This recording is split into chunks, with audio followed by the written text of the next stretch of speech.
Hi all, welcome to our channel turning PSC. അപ്പോൾ നമ്മൾ പഠിച്ചുകൊണ്ടിരിക്കുന്നത് +2 ലെവൽ എക്സാമും ഡിഗ്രി പ്രിലിംസും അതോടൊപ്പം 10th മെയിൻസ് നമ്മൾ സെക്രട്ടേറിയറ്റ് ഒക്കെ വരുന്നുണ്ട്. അപ്പോൾ അതിന് വേണ്ടിയിട്ടുള്ള നമ്മുടെ എക്സാം അല്ലെങ്കിൽ റിവിഷൻ സീരീസാണ് ഇപ്പോൾ നടന്നുകൊണ്ടിരിക്കുന്നത് അല്ലേ. അപ്പോൾ നമ്മൾ ഇന്ന് എടുത്തിരിക്കുന്ന +2 ലെവൽ ക്വസ്റ്റ്യൻ പേപ്പറാണ്. അതിൻ്റെ അനുബന്ധ വിവരങ്ങൾ നമുക്ക് പറഞ്ഞു പോകാം. ഓക്കെ, അപ്പോൾ ക്ലാസ്സിലോട്ട് കിടക്കാം. ആദ്യത്തെ ചോദ്യം, ചുവടെ തന്നിരിക്കുന്നവയിൽ 1857 ഒന്നാം സ്വാതന്ത്ര്യ സമരവുമായി ബന്ധപ്പെട്ട തെറ്റായ പ്രസ്താവന ഏതെന്നാണ് ചോദിച്ചിരിക്കുന്നത്. ഇവിടെ തെറ്റായ പ്രസ്താവനയാണ് ചോദിച്ചിരിക്കുന്നത്. ഇവിടെ ഏതാണ് തെറ്റായിട്ട് നൽകിയിരിക്കുന്നത്? ഓപ്ഷൻ എ ആണ് അല്ലേ. ഓപ്ഷൻ എ 1ഉം 2ഉം ആണ് ഇവിടെ തെറ്റായിട്ട് നൽകിയിരിക്കുന്നത്. ഫൈസാബാദിൽ വിപ്ലവം നയിച്ചത് നവാബ് വാജിദ് അലിയാണ്. അത് തെറ്റാണല്ലേ. ഫൈസാബാദിൽ വിപ്ലവം നയിച്ചത് ആരാണ്? അത് മൗലവി അഹമ്മദുള്ളയാണ്.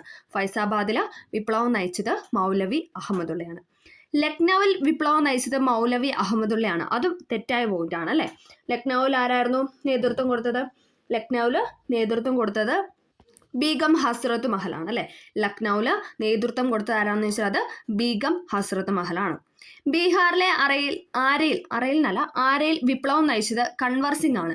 ബീഹാറിലെ ആരയിൽ വിപ്ലവം നയിച്ചത് കൻവർ സിംഗ് ആണ്. അത് ശരിയാണ്. ബറേലിയിൽ വിപ്ലവം നയിച്ചത് ഖാൻ ബഹദൂർ ഖാൻ ആണ്. ബറേലിയിൽ വിപ്ലവം നയിച്ചത് ഖാൻ ബഹദൂർ ഖാൻ ആണ്. അപ്പോൾ ഫൈസാബാദിൽ വിപ്ലവം നയിച്ചത് മൗലവി അഹമ്മദുള്ള, ലക്നൌവിൽ വിപ്ലവം നയിച്ചത് ബീഗം ഹസ്രത്ത് മഹൽ, ബീഹാറിലെ ആരയിൽ വിപ്ലവം നയിച്ചത് ആരെന്ന് വെച്ചാൽ അത് കൻവർ സിംഗ് ആണ്. ബറേലിയിൽ വിപ്ലവം നയിച്ചത് ഖാൻ ബഹദൂർ ഖാൻ ആണ്. ഓക്കെ, അപ്പോൾ നമുക്ക് എപ്പോഴും ചോദിക്കുന്ന മറ്റു 2 പോയിന്റ്സും കൂടെ ഇതിനൊപ്പം പറയാനായിട്ട് പറ്റും. ഝാൻസിയിൽ ആരാണ് വിപ്ലവം നയിച്ചത്? ഝാൻസിയിലെ വിപ്ലവം നയിച്ചത് റാണി ലക്ഷ്മിഭായ് ആണ് അല്ലെ. റാണി ലക്ഷ്മിഭായ് ആണ് ഝാൻസിയിൽ. അതോടൊപ്പം ഗ്വാളിയാറിലും വിപ്ലവം നയിച്ചത് റാണി ലക്ഷ്മിഭായ് ഉണ്ട്. അതോടൊപ്പം താന്തിയോ തോപ്പിയുണ്ട്.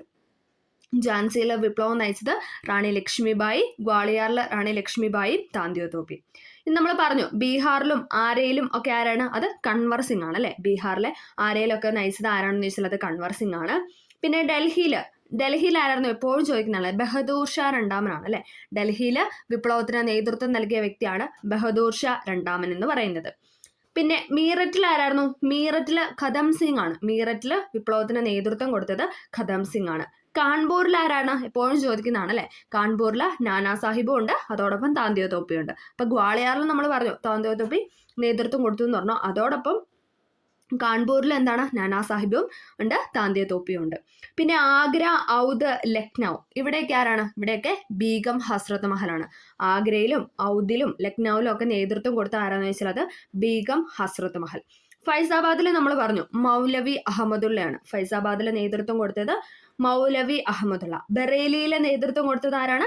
ഖാൻ ബഹദൂർ ഖാൻ ആണ് അല്ലെ. ബറേലിയിലെ നേതൃത്വം നൽകിയത് ഖാൻ ബഹദൂർ ഖാൻ. അപ്പൊ ഇത്രയും കാര്യങ്ങൾ ഒന്ന് ഓർത്തു വെക്കണം, കാരണം നമുക്ക് റിപ്പീറ്റ് ചെയ്ത് ഈ ഒരു ചോദ്യവുമായി ബന്ധപ്പെട്ട് ചോദിക്കാറുണ്ട്. ഓക്കെ, അടുത്ത ചോദ്യം, തന്നിരിക്കുന്ന ജോഡികളിൽ തെറ്റായവ ഏതാണെന്നാണ് ചോദിച്ചിരിക്കുന്നത്. ഇവിടെ തെറ്റായ പ്രസ്താവനയാണ് ചോദിച്ചിരിക്കുന്നത്. ഇവിടെ ഏതാണ് തെറ്റായിട്ട് കൊടുത്തിരിക്കുന്നത് നമുക്ക് നോക്കാം. തിരുവനന്തപുരത്ത് അടിമത്ത നിരോധനം 1812. അത് ശരിയാണ് അല്ലെ. ഒന്നാമത്തെ സ്റ്റേറ്റ്മെന്റ് ശരിയാണ്. തിരുവനന്തപുരത്ത് അടിമത്ത നിരോധനം നടന്നത് 1812 കൊച്ചിയിൽ അടിമത്ത നിരോധനം നടന്നത് 1845 അതും ശരിയാണ്. കൊച്ചിയിൽ അടിമത്തം നിരോധിച്ചത് എന്നാണെന്ന് ചോദിച്ചാൽ അത് 1845 തിരുവനന്തപുരം യൂണിവേഴ്സിറ്റി കോളേജ് രൂപീകരണം 1837 ഇവിടെ നൽകിയിരിക്കുന്നത്. അത് തെറ്റാണ്. 1834 തിരുവനന്തപുരം യൂണിവേഴ്സിറ്റി കോളേജിന്റെ രൂപീകരണം എന്ന് പറയുന്നത്. അപ്പോൾ ഓപ്ഷൻ സി ആണ് ഇവിടെ തെറ്റായതാണ് ചോദിച്ചിരിക്കുന്നത്. ഓപ്ഷൻ സി ആണ് ഇവിടെ തെറ്റായിട്ട് നൽകിയിരിക്കുന്നത്. എറണാകുളം മഹാരാജാസ് കോളേജിന്റെ രൂപീകരണം 1875. അത് ശരിയാണ്. അപ്പൊ ഇവിടെ ശരിയായിട്ടുള്ള പോയിന്റ് ഏതൊക്കെയാണ്? തിരുവനന്തപുരത്ത് അടിമത്ത നിരോധനം 1812, കൊച്ചിയിലെ അടിമത്ത നിരോധനം 1845, തിരുവനന്തപുരം യൂണിവേഴ്സിറ്റി കോളേജിന്റെ രൂപീകരണം 1834, എറണാകുളം മഹാരാജാസ് കോളേജിന്റെ രൂപീകരണം എന്ന് പറയുന്നത് 1875. ഓക്കെ, ക്ലിയർ ആയെന്ന് പ്രതീക്ഷിക്കുന്നു. അടുത്ത ചോദ്യം, ചുവടെ തന്നിരിക്കുന്നവയിൽ ചൈനീസ് വിപ്ലവവുമായി ബന്ധപ്പെട്ട തെറ്റായ പ്രസ്താവന ഏതെന്നാണ് ചോദിച്ചിരിക്കുന്നത്. തെറ്റായ പ്രസ്താവനയാണ് ഇവിടെ ചോദിച്ചിരിക്കുന്നത്. ഏതാണ്? ഓപ്ഷൻ ഡി ആണ് ഇവിടെ തെറ്റായിട്ട് നൽകിയിരിക്കുന്നത്, അതായത് 4ാമത്തെ statement. People's Republic of China രൂപീകരിച്ചത് 1949 ഒക്ടോബർ 1 അത് ശരിയാണ് അല്ലെ. പീപ്പിൾസ് റിപ്പബ്ലിക് ഓഫ് ചൈന രൂപീകരിച്ചത് എന്നാന്ന് ചോദിച്ചാൽ അത് 1949 ഒക്ടോബർ 1. യുദ്ധാനന്തരം ചിയാങ് കൈഷേക്കും സംഘവും തായ്വാനിലേക്ക് ഓടിപ്പോയി. അതും ശരിയാണ്. ചൈനയിൽ സാംസ്കാരിക വിപ്ലവം കൊണ്ടുവന്നത് മാവോ സേതുങ് ആണ്. ചൈനയിൽ എന്താണ് സാംസ്കാരിക വിപ്ലവം കൊണ്ടുവന്ന ആരാന്ന് ചോദിച്ചാൽ അത് മാവോ സേതുങ് ആണ്. അതും ശരിയായ പോയിന്റ് ആണ്. ചൈനീസ് വിപ്ലവവുമായി ബന്ധപ്പെട്ട് പ്രീവിയസ് ഇയറിൽ ചോദിച്ച ചോദ്യങ്ങൾ നമുക്കൊന്ന് പരിചയപ്പെടാം. കറുപ്പ് വ്യാപാരം ഏത് വിപ്ലവവുമായി ബന്ധപ്പെട്ടിരിക്കുന്നു? ഏതാണ്? അത് ചൈനീസ് വിപ്ലവവുമായി ബന്ധപ്പെട്ടതാണ്. കറുപ്പ് വ്യാപാരം ഏത് വിപ്ലവവുമായി ബന്ധപ്പെട്ടാണെന്ന് ചോദിച്ചാൽ അത് ചൈനീസ് വിപ്ലവവുമായി ബന്ധപ്പെട്ടതാണ്. ഒന്നാമത്തെ കറുപ്പ് യുദ്ധം നടന്നത് എന്നാണ്? ഒന്നാം കറുപ്പ് യുദ്ധത്തിന്റെ കാലഘട്ടം ചോദിച്ചാൽ അത് 1839 മുതൽ 1842 വരെയായിരുന്നു. ഇമ്പോർട്ടൻ്റ് ആണ്. ഒന്നാം കറുപ്പ് യുദ്ധത്തിന്റെ കാലഘട്ടം എന്ന് പറയുന്നത് 1839 മുതൽ 1842 വരെയാണ്. ഇനി രണ്ടാം കറുപ്പ് യുദ്ധത്തിന്റെ കാലഘട്ടം ചോദിക്കുകയാണെങ്കിലോ അത് 1856 മുതൽ 1860 വരെയാണ്. ഒന്നും കൂടെ പറയാം, 1839 മുതൽ 42 800 ആണ്. 1839 മുതൽ 1842 വരെയായിരുന്നു ഒന്നാം കറുപ്പ് യുദ്ധം എന്ന് പറയുന്നത്. രണ്ടാം കറുപ്പ് യുദ്ധത്തിന്റെ കാലഘട്ടമാണ് 1856 മുതൽ 1860 വരെ എന്ന് പറയുന്നത്. ഈ ബോക്സാർ കലാപം എന്താണ്? വിദേശ ആധിപത്യത്തിനെതിരെ ചൈനയിലെ രഹസ്യ സംഘടനകളുടെ നേതൃത്വത്തിൽ നടന്ന കലാപമാണ് ബോക്സാർ കലാപം എന്ന് പറയുന്നത്. വർഷം ചോദിക്കുകയാണെങ്കിലോ അത് 1900 ആണ്. 1900 നടന്ന വിപ്ലവം അല്ലെങ്കിൽ കലാപമാണ് ഏതെന്ന് പറയുന്നത് ബോക്സാർ കലാപം എന്ന് പറയുന്നത്. വിദേശ ആധിപത്യത്തിനെതിരെ ചൈനയിലെ രഹസ്യ സംഘടനകളുടെ നേതൃത്വത്തിൽ നടന്ന കലാപമാണ് ബോക്സാർ കലാപം. കലാപത്തിന്റെ മുദ്രയായി പരിഗണിക്കുന്നത് ബോക്സർമാരുടെ മുഷ്ടിയാണ്. ബോക്സർ കലാപത്തിന്റെ മുദ്രയായിട്ട് പരിഗണിക്കുന്നത് എന്താണെന്ന് ചോദിച്ചാൽ അത് ബോക്സർമാരുടെ മുഷ്ടിയാണ്. വിദേശ ആധിപത്യത്തിനും രാജവാഴ്ചയ്ക്കും എതിരായി ചൈനയിൽ 20-ാം നൂറ്റാണ്ടിൽ നടന്ന വിപ്ലവമാണ് ഏത്? ചൈനീസ് വിപ്ലവം എന്ന് പറയുന്നത്. ഇതാണ് വിദേശ ആധിപത്യത്തിനും രാജവാഴ്ചയ്ക്കും എതിരായി ചൈനയിൽ 20-ാം നൂറ്റാണ്ടിൽ നടന്ന വിപ്ലവമാണ് ചൈനീസ് വിപ്ലവം എന്ന് പറയുന്നത്. മഞ്ചു രാജഭരണത്തിനെതിരെ ചൈനയിൽ വിപ്ലവത്തിന് നേതൃത്വം നൽകിയത് ആരാണെന്ന് വെച്ചാൽ അത് സന്യാത് സെൻ ആണ്. മഞ്ചു രാജഭരണത്തിനെതിരെ ചൈനയിൽ വിപ്ലവം നടന്നതിന് നേതൃത്വം നൽകിയത് സന്യാത് സെൻ ആണ്. സന്യാത് സെൻ ചൈനയിൽ പ്രവർത്തിച്ചിരുന്ന വിവിധ സംഘടനകളെ യോജിപ്പിച്ചുകൊണ്ട് സന്യാത് സെൻ 1905 രൂപീകരിച്ച സംഘടന അറിയപ്പെടുന്ന പേരാണ് ചൈനീസ് റവല്യൂഷണറി ലീഗ് എന്ന് പറയുന്നത്. ഇമ്പോർട്ടൻ്റ് ആണ്. ചൈനയിൽ പ്രവർത്തിച്ചിരുന്ന വിവിധ സംഘടനകളെ യോജിപ്പിച്ചുകൊണ്ട് സന്യാത് സെൻ 1905 രൂപീകരിച്ച സംഘടന അറിയപ്പെടുന്നതാണ് ചൈനീസ് റവല്യൂഷണറി ലീഗ് എന്ന് പറയുന്നത്. ചൈനീസ് റിപ്പബ്ലിക്കിന് തുടക്കം കുറിച്ച സൈനിക മുന്നേറ്റമായ വുചാങ് കലാപം ആരംഭിച്ചത് 1911 അത്ര ഇമ്പോർട്ടൻ്റ് അല്ല. ഓക്കെ, ഇനി നമുക്ക് പറയാനുള്ള മറ്റൊരു പോയിന്റ് ആണ് മഞ്ചു രാജവംശത്തിന് അധികാരം നഷ്ടപ്പെടാൻ കാരണമായ വിപ്ലവമാണ് 1911 ചൈനീസ് വിപ്ലവം എന്ന് പറയുന്നത്. മഞ്ചു രാജവംശത്തിന്റെ അധികാരം നഷ്ടപ്പെടാൻ കാരണമായ വിപ്ലവം ചോദിക്കുകയാണെങ്കിൽ അത് 1911 ചൈനീസ് വിപ്ലവമാണ്. ചൈനീസ് റിപ്പബ്ലിക് നിലവിൽ വന്ന വർഷമാണ് 1912 ജനുവരി 1 എന്ന് പറയുന്നത്. ചൈനീസ് റിപ്പബ്ലിക് നിലവിൽ വന്നതാട്ടോ. ഇനി നമ്മൾ പീപ്പിൾ റിപ്പബ്ലിക് ഓഫ് ചൈന, നമ്മുടെ സ്റ്റേറ്റ്മെന്റിൽ അങ്ങനെയാണ്. പീപ്പിൾ റിപ്പബ്ലിക് ഓഫ് ചൈന രൂപീകരിച്ച എന്താണെന്ന് വെച്ചാൽ അത് 1949 ഡേറ്റ് മാറാതെ പഠിക്കണേ. 1912 ജനുവരി 1 ചൈനീസ് റിപ്പബ്ലിക് നിലവിൽ വന്നത്. ഇനി പീപ്പിൾസ് റിപ്പബ്ലിക് ഓഫ് ചൈന രൂപീകരിച്ച അല്ലെങ്കിൽ നിലവിൽ വന്ന ചോദിച്ചത് 1949 ഒക്ടോബർ 1. ഓക്കെ, ചൈനീസ് റിപ്പബ്ലിക്കിന്റെ ആദ്യത്തെ പ്രസിഡന്റ് ആരായിരിക്കും? സന്യാത് സെൻ ആണ് അല്ലെ. ചൈനീസ് റിപ്പബ്ലിക്കിന്റെ ആദ്യത്തെ പ്രസിഡന്റ് ആയിട്ട് അറിയപ്പെടുന്ന സന്യാത് സെൻ ആണ്. അതേസമയം ചൈനീസ് പീപ്പിൾസ് റിപ്പബ്ലിക്കിന്റെ ആദ്യത്തെ പ്രസിഡന്റ് ചോദിച്ചാൽ അത് മാവോ സേതുങ് ആണ്. ഓക്കെ, മാവോ സേതുങ് ആണ് ചൈനീസ് പീപ്പിൾ റിപ്പബ്ലിക്കിന്റെ പ്രസിഡന്റ്. ചൈനീസ് റിപ്പബ്ലിക്കിന്റെ പ്രസിഡന്റ് ആണ് ആദ്യത്തെ പ്രസിഡന്റ് ആണ് ആര്? Sun Yat Sen. ചൈനീസ് പീപ്പിൾസ് റിപ്പബ്ലിക്കിന്റെ ആദ്യത്തെ പ്രസിഡന്റ് ആണ് ആര്? മാവോ സേതുങ് എന്ന് പറയുന്നത്. മാവോ സേതുങ് രൂപീകരിച്ച സേനാ വിഭാഗം അറിയപ്പെടുന്നതാണ് ചുവപ്പ് സേന എന്ന് പറയുന്നത്, റെഡ് സേന. ഓക്കെ, മാവോ സേതുങ് രൂപീകരിച്ച സേനാ വിഭാഗം അറിയപ്പെടുന്നതാണ് ചുവപ്പ് സേന. ജനങ്ങൾക്കിടയിൽ മാവോ സേതുങ് അറിയപ്പെടുന്ന എന്താണ്? ചെയർമാൻ മാവോ എന്നായിരുന്നു. ജനങ്ങൾക്കിടയിൽ മാവോ സേതുങ് അറിയപ്പെടുന്ന ചെയർമാൻ മാവോ എന്നായിരുന്നു. ഓക്കെ, അപ്പം അദ്ദേഹം അന്തരിച്ച വർഷമാണ് 1976 എന്ന് പറയുന്നത്. ഓക്കെ, അത് നമുക്ക് പ്രീവിയസ് ഇയറിൽ ചോദിച്ചിട്ടുണ്ട്. LDCയിൽ തിരുവനന്തപുരത്ത് ചോദ്യമായിരുന്നു. മാവോ സേതുങ് അന്തരിച്ച വർഷം അല്ലെങ്കിൽ മരിച്ച വർഷം ചോദിച്ചാൽ അത് 1976 1976. ഓക്കെ, ചൈന ജനകീയ റിപ്പബ്ലിക് ആയ വർഷം ചോദിക്കുകയാണെങ്കിൽ അത് 1949. ചൈന ജനകീയ റിപ്പബ്ലിക് ആയ വർഷമാണ് 1949 എന്ന് പറയുന്നത്. ചൈനീസ് റിപ്പബ്ലിക് എന്ന് ചോദിച്ചാലാണ് മറ്റേ ഡേറ്റ് ഏതായിരുന്നു? 1912 അല്ലേ? 1912 ജനുവരി 1 ചൈനീസ് റിപ്പബ്ലിക് നിലവിൽ വന്നത്. ഇനി ചൈനീസ് പീപ്പിൾസ് റിപ്പബ്ലിക് ആണ് ചോദിക്കുന്നതെങ്കിൽ അത് 1949 ഒക്ടോബർ 1. ഓക്കെ, അപ്പൊ നമ്മൾ അത്യാവശ്യം ചൈനീസ് വിപ്ലവവുമായി ബന്ധപ്പെട്ട കുറെ പോയിന്റ്സ് പറഞ്ഞിട്ടുണ്ട്. എപ്പോഴും PSC ചോദിക്കുന്ന ചോദ്യങ്ങൾ ആണ് നമ്മൾ കൂടുതലായിട്ടും പറഞ്ഞിരിക്കുന്നത്. ഓക്കെ, അടുത്ത ചോദ്യത്തിലോട്ട് പോവാം. സാമൂഹ്യ പരിഷ്കർത്താവായ ചട്ടമ്പി സ്വാമികളുമായി ബന്ധപ്പെട്ട തെറ്റായ പ്രസ്താവന ഏതെന്നാണ് ചോദിച്ചിരിക്കുന്നത്. തെറ്റായതാണ് ഇവിടെ ചോദിച്ചിരിക്കുന്നത്. ഏതാണ് ഇവിടെ തെറ്റായിട്ട് നൽകിയിരിക്കുന്നത്? ഓപ്ഷൻ എ, അതായത് ഒന്നാമത്തെ സ്റ്റേറ്റ്മെന്റ് ആണ് ഇവിടെ തെറ്റ്. സ്വാമിനാഥ ദേശികൾ ചട്ടമ്പി സ്വാമികളെ തമിഴ് വേദാന്ത ശാസ്ത്രം അഭ്യസിപ്പിച്ചു. ശരിയാണ്. ചട്ടമ്പി സ്വാമികളുടെ സ്മാരകം സ്ഥിതി ചെയ്യുന്നത് പന്മനയിലാണ്. അതും ശരിയാണ്. കേരളത്തിലെ ദേശനാമങ്ങൾ ചട്ടമ്പി സ്വാമികളുടെ കൃതിയാണ്. അതും ശരിയായ പോയിന്റ് ആണ്. ഇവിടെ തെറ്റായിട്ട് കൊടുത്തിരിക്കുന്നത് 1851 തിരുവനന്തപുരം ജില്ലയിലെ കൊല്ലൂരിൽ ജനനം എന്നാണ്. അത് തെറ്റായ സ്റ്റേറ്റ്മെന്റ് ആണ്. 1853 ഓഗസ്റ്റ് 25 തിരുവനന്തപുരം ജില്ലയിലെ കൊല്ലൂരിൽ അല്ലെങ്കിൽ കണ്ണമ്മൂലയിലാണ് ചട്ടമ്പി സ്വാമികളുടെ ജനനം എന്ന് പറയുന്നത്. ഇവിടെ 51 എന്നാണ് നൽകിയിരിക്കുന്നത്. തെറ്റാണ്. 53 1853 ചട്ടമ്പി സ്വാമികൾ ജനിക്കുന്നത്. 1853 ഓഗസ്റ്റ് 25. അദ്ദേഹവുമായി ബന്ധപ്പെട്ട പ്രധാന പോയിന്റ്സ് ആണ് നമ്മൾ പറയുന്നത്. വിദ്യാധിരാജൻ, സർവ വിദ്യാധിരാജ എന്നിങ്ങനെ അറിയപ്പെടുന്ന ആരാണ്? അത് ചട്ടമ്പി സ്വാമികളാണ്. വിദ്യാധിരാജൻ എന്നും സർവ വിദ്യാധി രാജ എന്നും അറിയപ്പെടുന്നത് ചട്ടമ്പി സ്വാമികളാണ്. സന്യാസം സ്വീകരിക്കുന്നതിന് വേണ്ടി ഷൺമുഖദാസൻ എന്ന പേര് സ്വീകരിച്ച സാമൂഹ്യ പരിഷ്കർത്താവാണ് ആര്? ചട്ടമ്പി സ്വാമികൾ എന്ന് പറയുന്നത്. സന്യാസം സ്വീകരിക്കുന്നതിന് വേണ്ടിയിട്ട് ഷൺമുഖദാസൻ എന്ന പേര് സ്വീകരിച്ച സാമൂഹിക പരിഷ്കർത്താവാണ് ചട്ടമ്പി സ്വാമികൾ എന്ന് പറയുന്നത്. ഇനി ഇമ്പോർട്ടൻ്റ് ആയ മറ്റൊരു പോയിന്റ് ആണ് പട്ടിസദ്യ നടത്തിയ നവോത്ഥാന നായകൻ. പട്ടിസദ്യ നടത്തിയ നവോത്ഥാന നായകനാണ് ആര്? ചട്ടമ്പി സ്വാമികൾ എന്ന് പറയുന്നത്. പട്ടിസദ്യ നടത്തിയ നവോത്ഥാന നായകൻ. വേദാധികാര നിരൂപണം ഇതാരുടെ കൃതിയാണ്? വേദാധികാര നിരൂപണം എപ്പോഴും ചോദിക്കുന്നതാണ് അല്ലെ. വേദാധികാര നിരൂപണം എന്ന് പറയുന്നത് ചട്ടമ്പി സ്വാമികളുടെ പ്രധാന കൃതികളിൽ പെടുന്നതാണ്. മറ്റു പ്രധാന കൃതികളാണ് ഏതൊക്കെ? പ്രാചീന മലയാളം, ആദിഭാഷ, ജീവകാരുണ്യ നിരൂപണം, ക്രിസ്തുമത ഛേദനം എന്നൊക്കെ പറയുന്നത്. ഇതൊക്കെ എപ്പോഴും ചോദിക്കുന്നതാണ്. പ്രാചീന മലയാളമാണ് കൂടുതലും ചോദിച്ചു കണ്ടിരിക്കുന്നത്.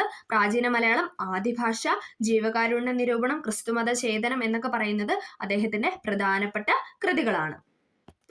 കാഷായവും കമണ്ഡലവും ഇല്ലാത്ത സന്യാസി എന്നറിയപ്പെടുന്ന നവോത്ഥാന നായകനാണ് ആര്? ചട്ടമ്പി സ്വാമികൾ എന്ന് പറയുന്നത്. കാഷായവും കമണ്ഡലവും ഇല്ലാത്ത സന്യാസി എന്നറിയപ്പെടുന്ന ആരാണെന്ന് വെച്ചാൽ അത് ചട്ടമ്പി സ്വാമികളാണ്. ചട്ടമ്പി സ്വാമികൾ. അദ്ദേഹം ഒരു ഗരുഡനാണെങ്കിൽ ഞാനൊരു കൊതുകാണ്, അതാണ് ഞങ്ങൾ തമ്മിലുള്ള വ്യത്യാസം. ഇങ്ങനെ ചട്ടമ്പി സ്വാമികൾ പരാമർശിച്ചത് ആരെ കുറിച്ചാണെന്ന് ചോദിച്ചാൽ അത് സ്വാമി വിവേകാനന്ദനെ കുറിച്ചാണ്. എന്താണ്?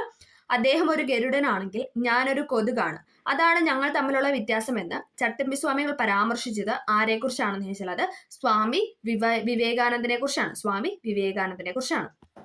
വിദ്യയും വിത്തവും ഉണ്ടെങ്കിലേ മനുഷ്യ പുരോഗതി സാധ്യമാവൂ എന്ന് വിശ്വസിച്ച നവോത്ഥാന നായകനാണ് ആര്? ചട്ടമ്പി സ്വാമികൾ എന്ന് പറയുന്നത്. വിദ്യയും വിത്തവും ഉണ്ടെങ്കിലേ മനുഷ്യ പുരോഗതി സാധ്യമാകൂ. ചട്ടമ്പി സ്വാമികളുടെ ജന്മദിനമായ ഓഗസ്റ്റ് 25 ജീവകാരുണ്യ ദിനമായിട്ടാണ് കേരള ഗവൺമെന്റ് ആചരിക്കുന്നത്. എന്താണ്? ഓഗസ്റ്റ് 25 നമ്മൾ കേരളീയർ എന്തായിട്ടാണ് ആചരിക്കുന്നതെന്ന് ചോദിച്ചാൽ ജീവകാരുണ്യ ദിനമായിട്ടാണ് ആചരിക്കുന്നത്.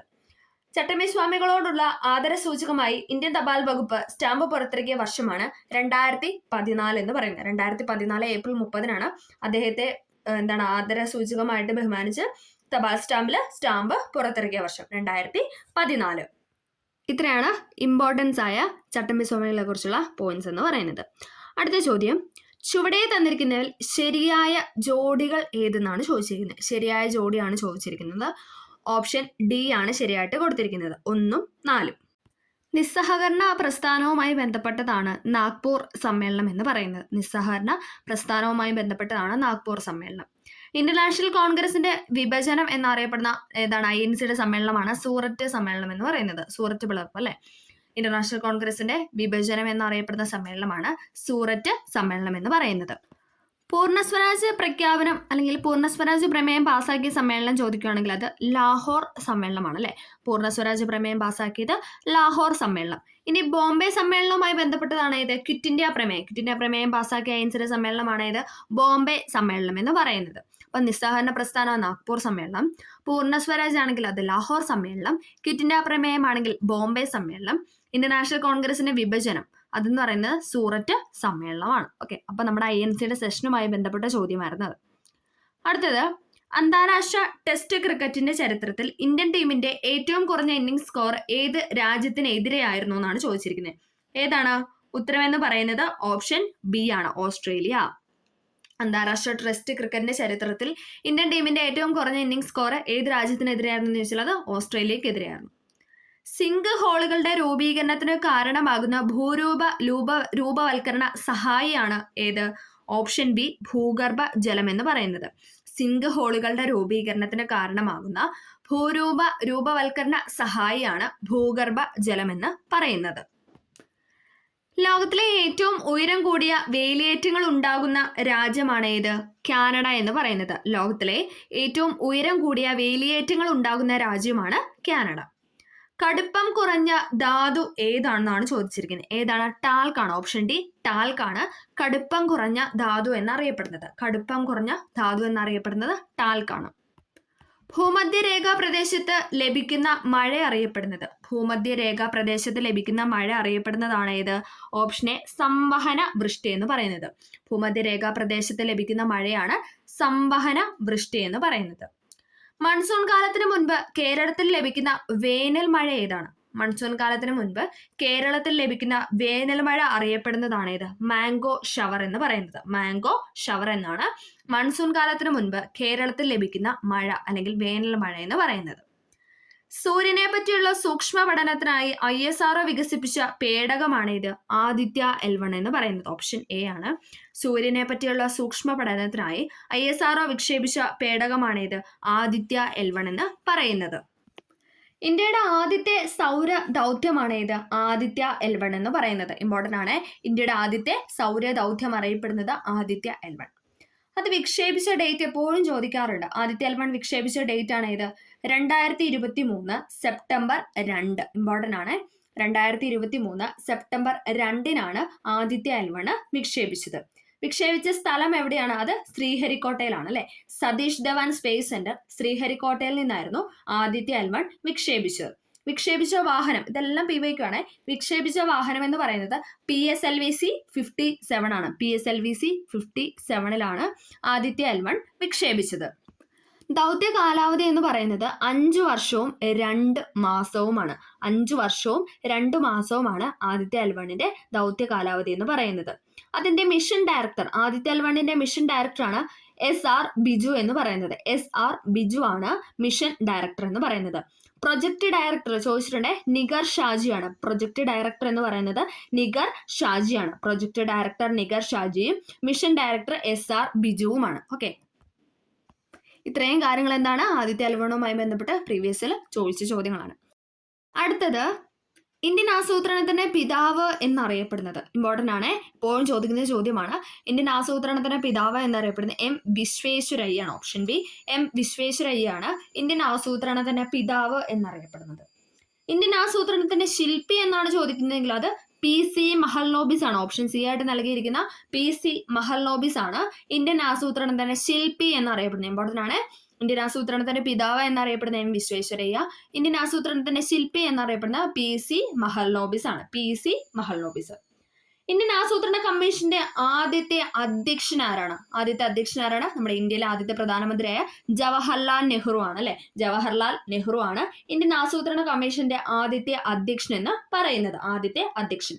ആദ്യത്തെ ഉപാധ്യക്ഷനാണ് ചോദിക്കുന്നെങ്കിലോ അത് ഗുൽസാർലാൽ നന്ദയാണ്. ഗുൽസാർലാൽ നന്ദയാണ് ആദ്യത്തെ ഉപാധ്യക്ഷൻ എന്ന് പറയുന്നത്. ആദ്യത്തെ ഉപാധ്യക്ഷൻ എന്ന് പറയുന്നത്. ഇനി നമുക്ക് M വിശ്വേശ്വരയ്യായിട്ട് ബന്ധപ്പെട്ട കുറച്ച് ചോദ്യങ്ങളൊന്ന് നോക്കാം. ഇന്ത്യൻ ആസൂത്രണത്തിന്റെ പിതാവ് എന്നറിയപ്പെടുന്നു. ഇന്ത്യൻ എഞ്ചിനീയറിംഗിന്റെ പിതാവ് എന്നറിയപ്പെടുന്നത് ആര് തന്നെയാണ്? അത് M വിശ്വേശ്വരയ്യ തന്നെയാണ് അല്ലെ. ഇന്ത്യൻ എഞ്ചിനീയറിംഗിന്റെ പിതാവ് എന്ന് ചോദിച്ചാലും ഇന്ത്യൻ ആസൂത്രണത്തിന്റെ പിതാവ് എന്ന് ചോദിച്ചാലും M വിശ്വേശ്വരയ്യ തന്നെയാണ്. പ്ലാന്റ് ഇക്കോണമി ഫോർ ഇന്ത്യ, ഈ കൃതി ആരുടേതാണ്? അതൊരു പ്രശസ്തമായ കൃതിയാണ്. അത് M വിശ്വേശ്വരയ്യയുടെ കൃതിയാണ്. Plant economy for India. Plant economy for India എന്ന ഗ്രന്ഥം അല്ലെങ്കിൽ കൃതി ആരുടെയാണെന്ന് ചോദിച്ചാൽ അത് M വിശ്വേശ്വരയ്യയുടെയാണ്. ഓക്കെ, ഇന്ത്യയിലെ എഞ്ചിനീയേഴ്സ് ഡേ ആയിട്ട് ആചരിക്കുന്നത് ഇദ്ദേഹത്തിന്റെ ജന്മദിനമായ സെപ്റ്റംബർ 15 നമ്മൾ ഇന്ത്യയിലെ എഞ്ചിനീയേഴ്സ് ഡേ ആയിട്ട് ആചരിക്കുന്നത് സെപ്റ്റംബർ 15 അത് ആരുടെ ജന്മദിനമാണെന്ന് ചോദിച്ചാൽ അത് എം വിശ്വേശ്വരയ്യയുടെ ജന്മദിനമാണ്. എം വിശ്വേശ്വരയ്യയുടെ ജന്മദിനം. 1955 അദ്ദേഹത്തിന് ഭാരതരത്നം ലഭിച്ചിട്ടുണ്ട്. 1955 എന്താണ് എം വിശ്വേശ്വരയ്യക്ക് ഭാരതരത്നം ലഭിച്ചിട്ടുണ്ട്. Visvesvaraya iron and steel plant സ്ഥിതി ചെയ്യുന്നത് എവിടെയാണെന്ന് വെച്ചാൽ അത് മൈസൂറാണ്. മൈസൂരിലാണ് Visvesvaraya iron and steel plant സ്ഥിതി ചെയ്യുന്നത്. ഇമ്പോർട്ടന്റ് ആണ്. Visvesvaraya iron and steel plant സ്ഥിതി ചെയ്യുന്നത് മൈസൂരിലാണ്. Visvesvaraya National Institute of Technology സ്ഥിതി ചെയ്യുന്നത് നാഗ്പൂരിലാണ്. Visvesvaraya National Institute of Technology സ്ഥിതി ചെയ്യുന്നത് എവിടെയാണെന്ന് ചോദിച്ചാൽ അത് നാഗ്പൂരിലാണ്. ആധുനിക മൈസൂർ നഗരത്തിന്റെ ശില്പി എന്നറിയപ്പെടുന്ന ആരാണെന്ന് ചോദിച്ചാൽ അതും ആര് തന്നെയാണ്? എം വിശ്വേശ്വരയ്യയാണ്. ആധുനിക മൈസൂർ നഗരത്തിന്റെ ശില്പി എന്നറിയപ്പെടുന്നതും ആര് തന്നെയാണ്? എം വിശ്വേശ്വരയ്യയാണ്. അപ്പം പ്ലാന്റ് എക്കോണമി ഫോർ ഇന്ത്യ മറക്കണ്ട. അതോടൊപ്പം എന്താണ് ഇന്ത്യയിൽ നമ്മൾ സെപ്റ്റംബർ 15 എന്താണ് എഞ്ചിനീയേഴ്സ് ഡേ ആയിട്ട് ആചരിക്കുന്നത്. ആരുടെ ജന്മദിനമാണെന്ന് വെച്ചാൽ അതും എം വിശ്വേശ്വരയ്യയുടെയാണ്. ഇന്ത്യൻ ആസൂത്രണത്തിന്റെ പിതാവെന്നും ഇന്ത്യൻ എഞ്ചിനീയറിംഗിന്റെ പിതാവെന്നൊക്കെയാണ് അദ്ദേഹം അറിയപ്പെടുന്നത്. ഓക്കെ, ഈ ആസൂത്രണ കമ്മീഷൻ നിലവിൽ വന്നത് എന്നാണെന്ന് ചോദിക്കാറുണ്ട്. അതെന്താണ്? 1950 മാർച്ച് 15 ഇമ്പോർട്ടന്റ് ആയ ഒരു ഡേറ്റ് ആണ്. 1950 മാർച്ച് 15 ആസൂത്രണ കമ്മീഷൻ നിലവിൽ വന്നത്. ആസ്ഥാനം ചോദിക്കുകയാണെങ്കിൽ അത് യോജനാ ഭവനാണ്. എവിടെയാണ് യോജനാ ഭവൻ? ന്യൂഡൽഹിയിലാണ്. ന്യൂഡൽഹിയിലെ യോജനാ ഭവനിലാണ് ആസൂത്രണ കമ്മീഷന്റെ ആസ്ഥാനം എന്ന് പറയുന്നത്. അധ്യക്ഷൻ എപ്പോഴും പ്രധാനമന്ത്രി ആയിരിക്കും അല്ലെ. അപ്പൊ ആദ്യത്തെ അധ്യക്ഷൻ ആരാണ്? അത് ജവഹർലാൽ നെഹ്റു ആണ്. നമ്മൾ പറഞ്ഞു ആദ്യത്തെ അധ്യക്ഷൻ എന്ന് പറയുന്നത് ജവഹർലാൽ നെഹ്റു, ആദ്യത്തെ ഉപാധ്യക്ഷൻ എന്ന് പറയുന്നത് ഗുൽസാർലാൽ നന്ദയുമാണെന്ന് നമ്മൾ പറഞ്ഞു അല്ലെ. ഓക്കെ, പഞ്ചവത്സര പദ്ധതികളുടെ രൂപരേഖ തയ്യാറാക്കിയിരിക്കുന്നത് ആരാണ്? ആസൂത്രണ കമ്മീഷനാണ്. 5 ഇയർ പ്ലാൻസ് ആണ് അല്ലെ. പഞ്ചവത്സര പദ്ധതികളുടെ രൂപരേഖ തയ്യാറാക്കിയിരിക്കുന്ന ആസൂത്രണ കമ്മീഷനാണ്. പ്ലാനിംഗ് കമ്മീഷനാണ് പഞ്ചവത്സര പദ്ധതികൾ 5 ഇയർ പ്ലാൻസിന്റെ രൂപരേഖ തയ്യാറാക്കുന്നത്. ഈ ആസൂത്രണ കമ്മീഷൻ അല്ലെങ്കിൽ പ്ലാനിംഗ് കമ്മീഷൻ എന്ന് പറയുന്ന ഒരു ഉപദേശക സമിതിയാണ്. ഉപദേശക സമിതി എന്നാണ് പ്ലാനിംഗ് കമ്മീഷൻ അറിയപ്പെടുന്നത്. ആസൂത്രണ കമ്മീഷന്റെ അവസാനത്തെ ചെയർമാൻ നമ്മൾ കഴിഞ്ഞ ക്ലാസ്സിലും പറഞ്ഞായിരുന്നു അല്ലെ. ആസൂത്രണ കമ്മീഷന്റെ അവസാനത്തെ ചെയർമാനായിട്ട് അറിയപ്പെടുന്ന അല്ലെങ്കിൽ അവസാനത്തെ ചെയർമാൻ ആരാണെന്ന് ചോദിച്ചാൽ അത് നരേന്ദ്രമോദിയാണ് അല്ലെ. നമ്മുടെ നിലവിലെ പ്രധാനമന്ത്രിയായ നരേന്ദ്രമോദിയാണ് ആസൂത്രണ കമ്മീഷന്റെ അവസാനത്തെ ചെയർമാൻ എന്ന് പറയുന്നത്. ദേശീയ വികസനത്തിന്റെ ആണിക്കൽ എന്നാണ് ആസൂത്രണ കമ്മീഷൻ അറിയപ്പെടുന്നത്. ദേശീയ വികസനത്തിന്റെ ആണിക്കൽ എന്നാണ് ആസൂത്രണ കമ്മീഷൻ അറിയപ്പെടുന്നത്. ഇനി നമുക്ക് കേരളത്തിലെ 2 കാര്യങ്ങളും കൂടെ ഒന്ന് പറഞ്ഞു പോവാം. കേരള സംസ്ഥാന ആസൂത്രണ ബോർഡ് നിലവിൽ വന്നത് എന്നാണെന്ന് വെച്ചാൽ അത് 1967 1967 കേരള സംസ്ഥാന ആസൂത്രണ ബോർഡ് നിലവിൽ വന്നത്. സംസ്ഥാന ആസൂത്രണ ബോർഡിന്റെ അധ്യക്ഷൻ അപ്പോൾ ആരായിരിക്കും?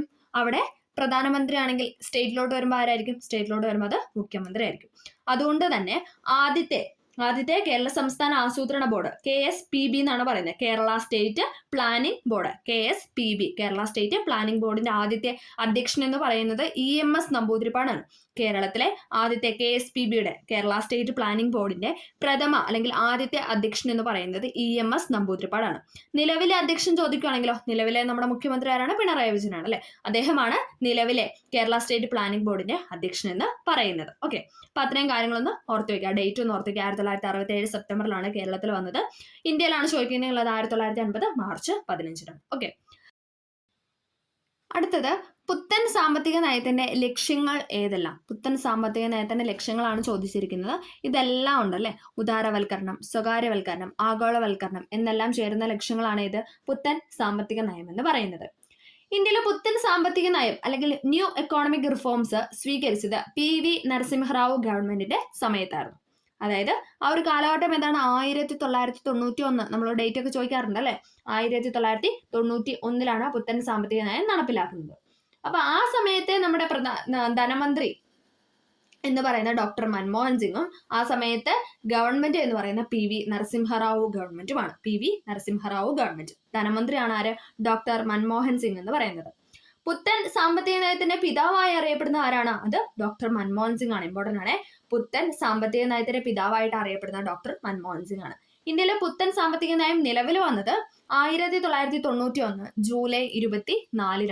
1991 ജൂലൈ 24 ഇന്ത്യയിലെ പുത്തൻ സാമ്പത്തിക നയം നിലവിൽ വന്നത്.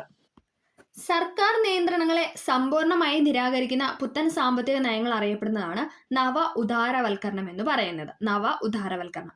ഇന്ത്യയിലെ ഉദാരവൽക്കരണം നടപടികൾക്ക് തുടക്കം കുറിച്ചത് 1985 1985.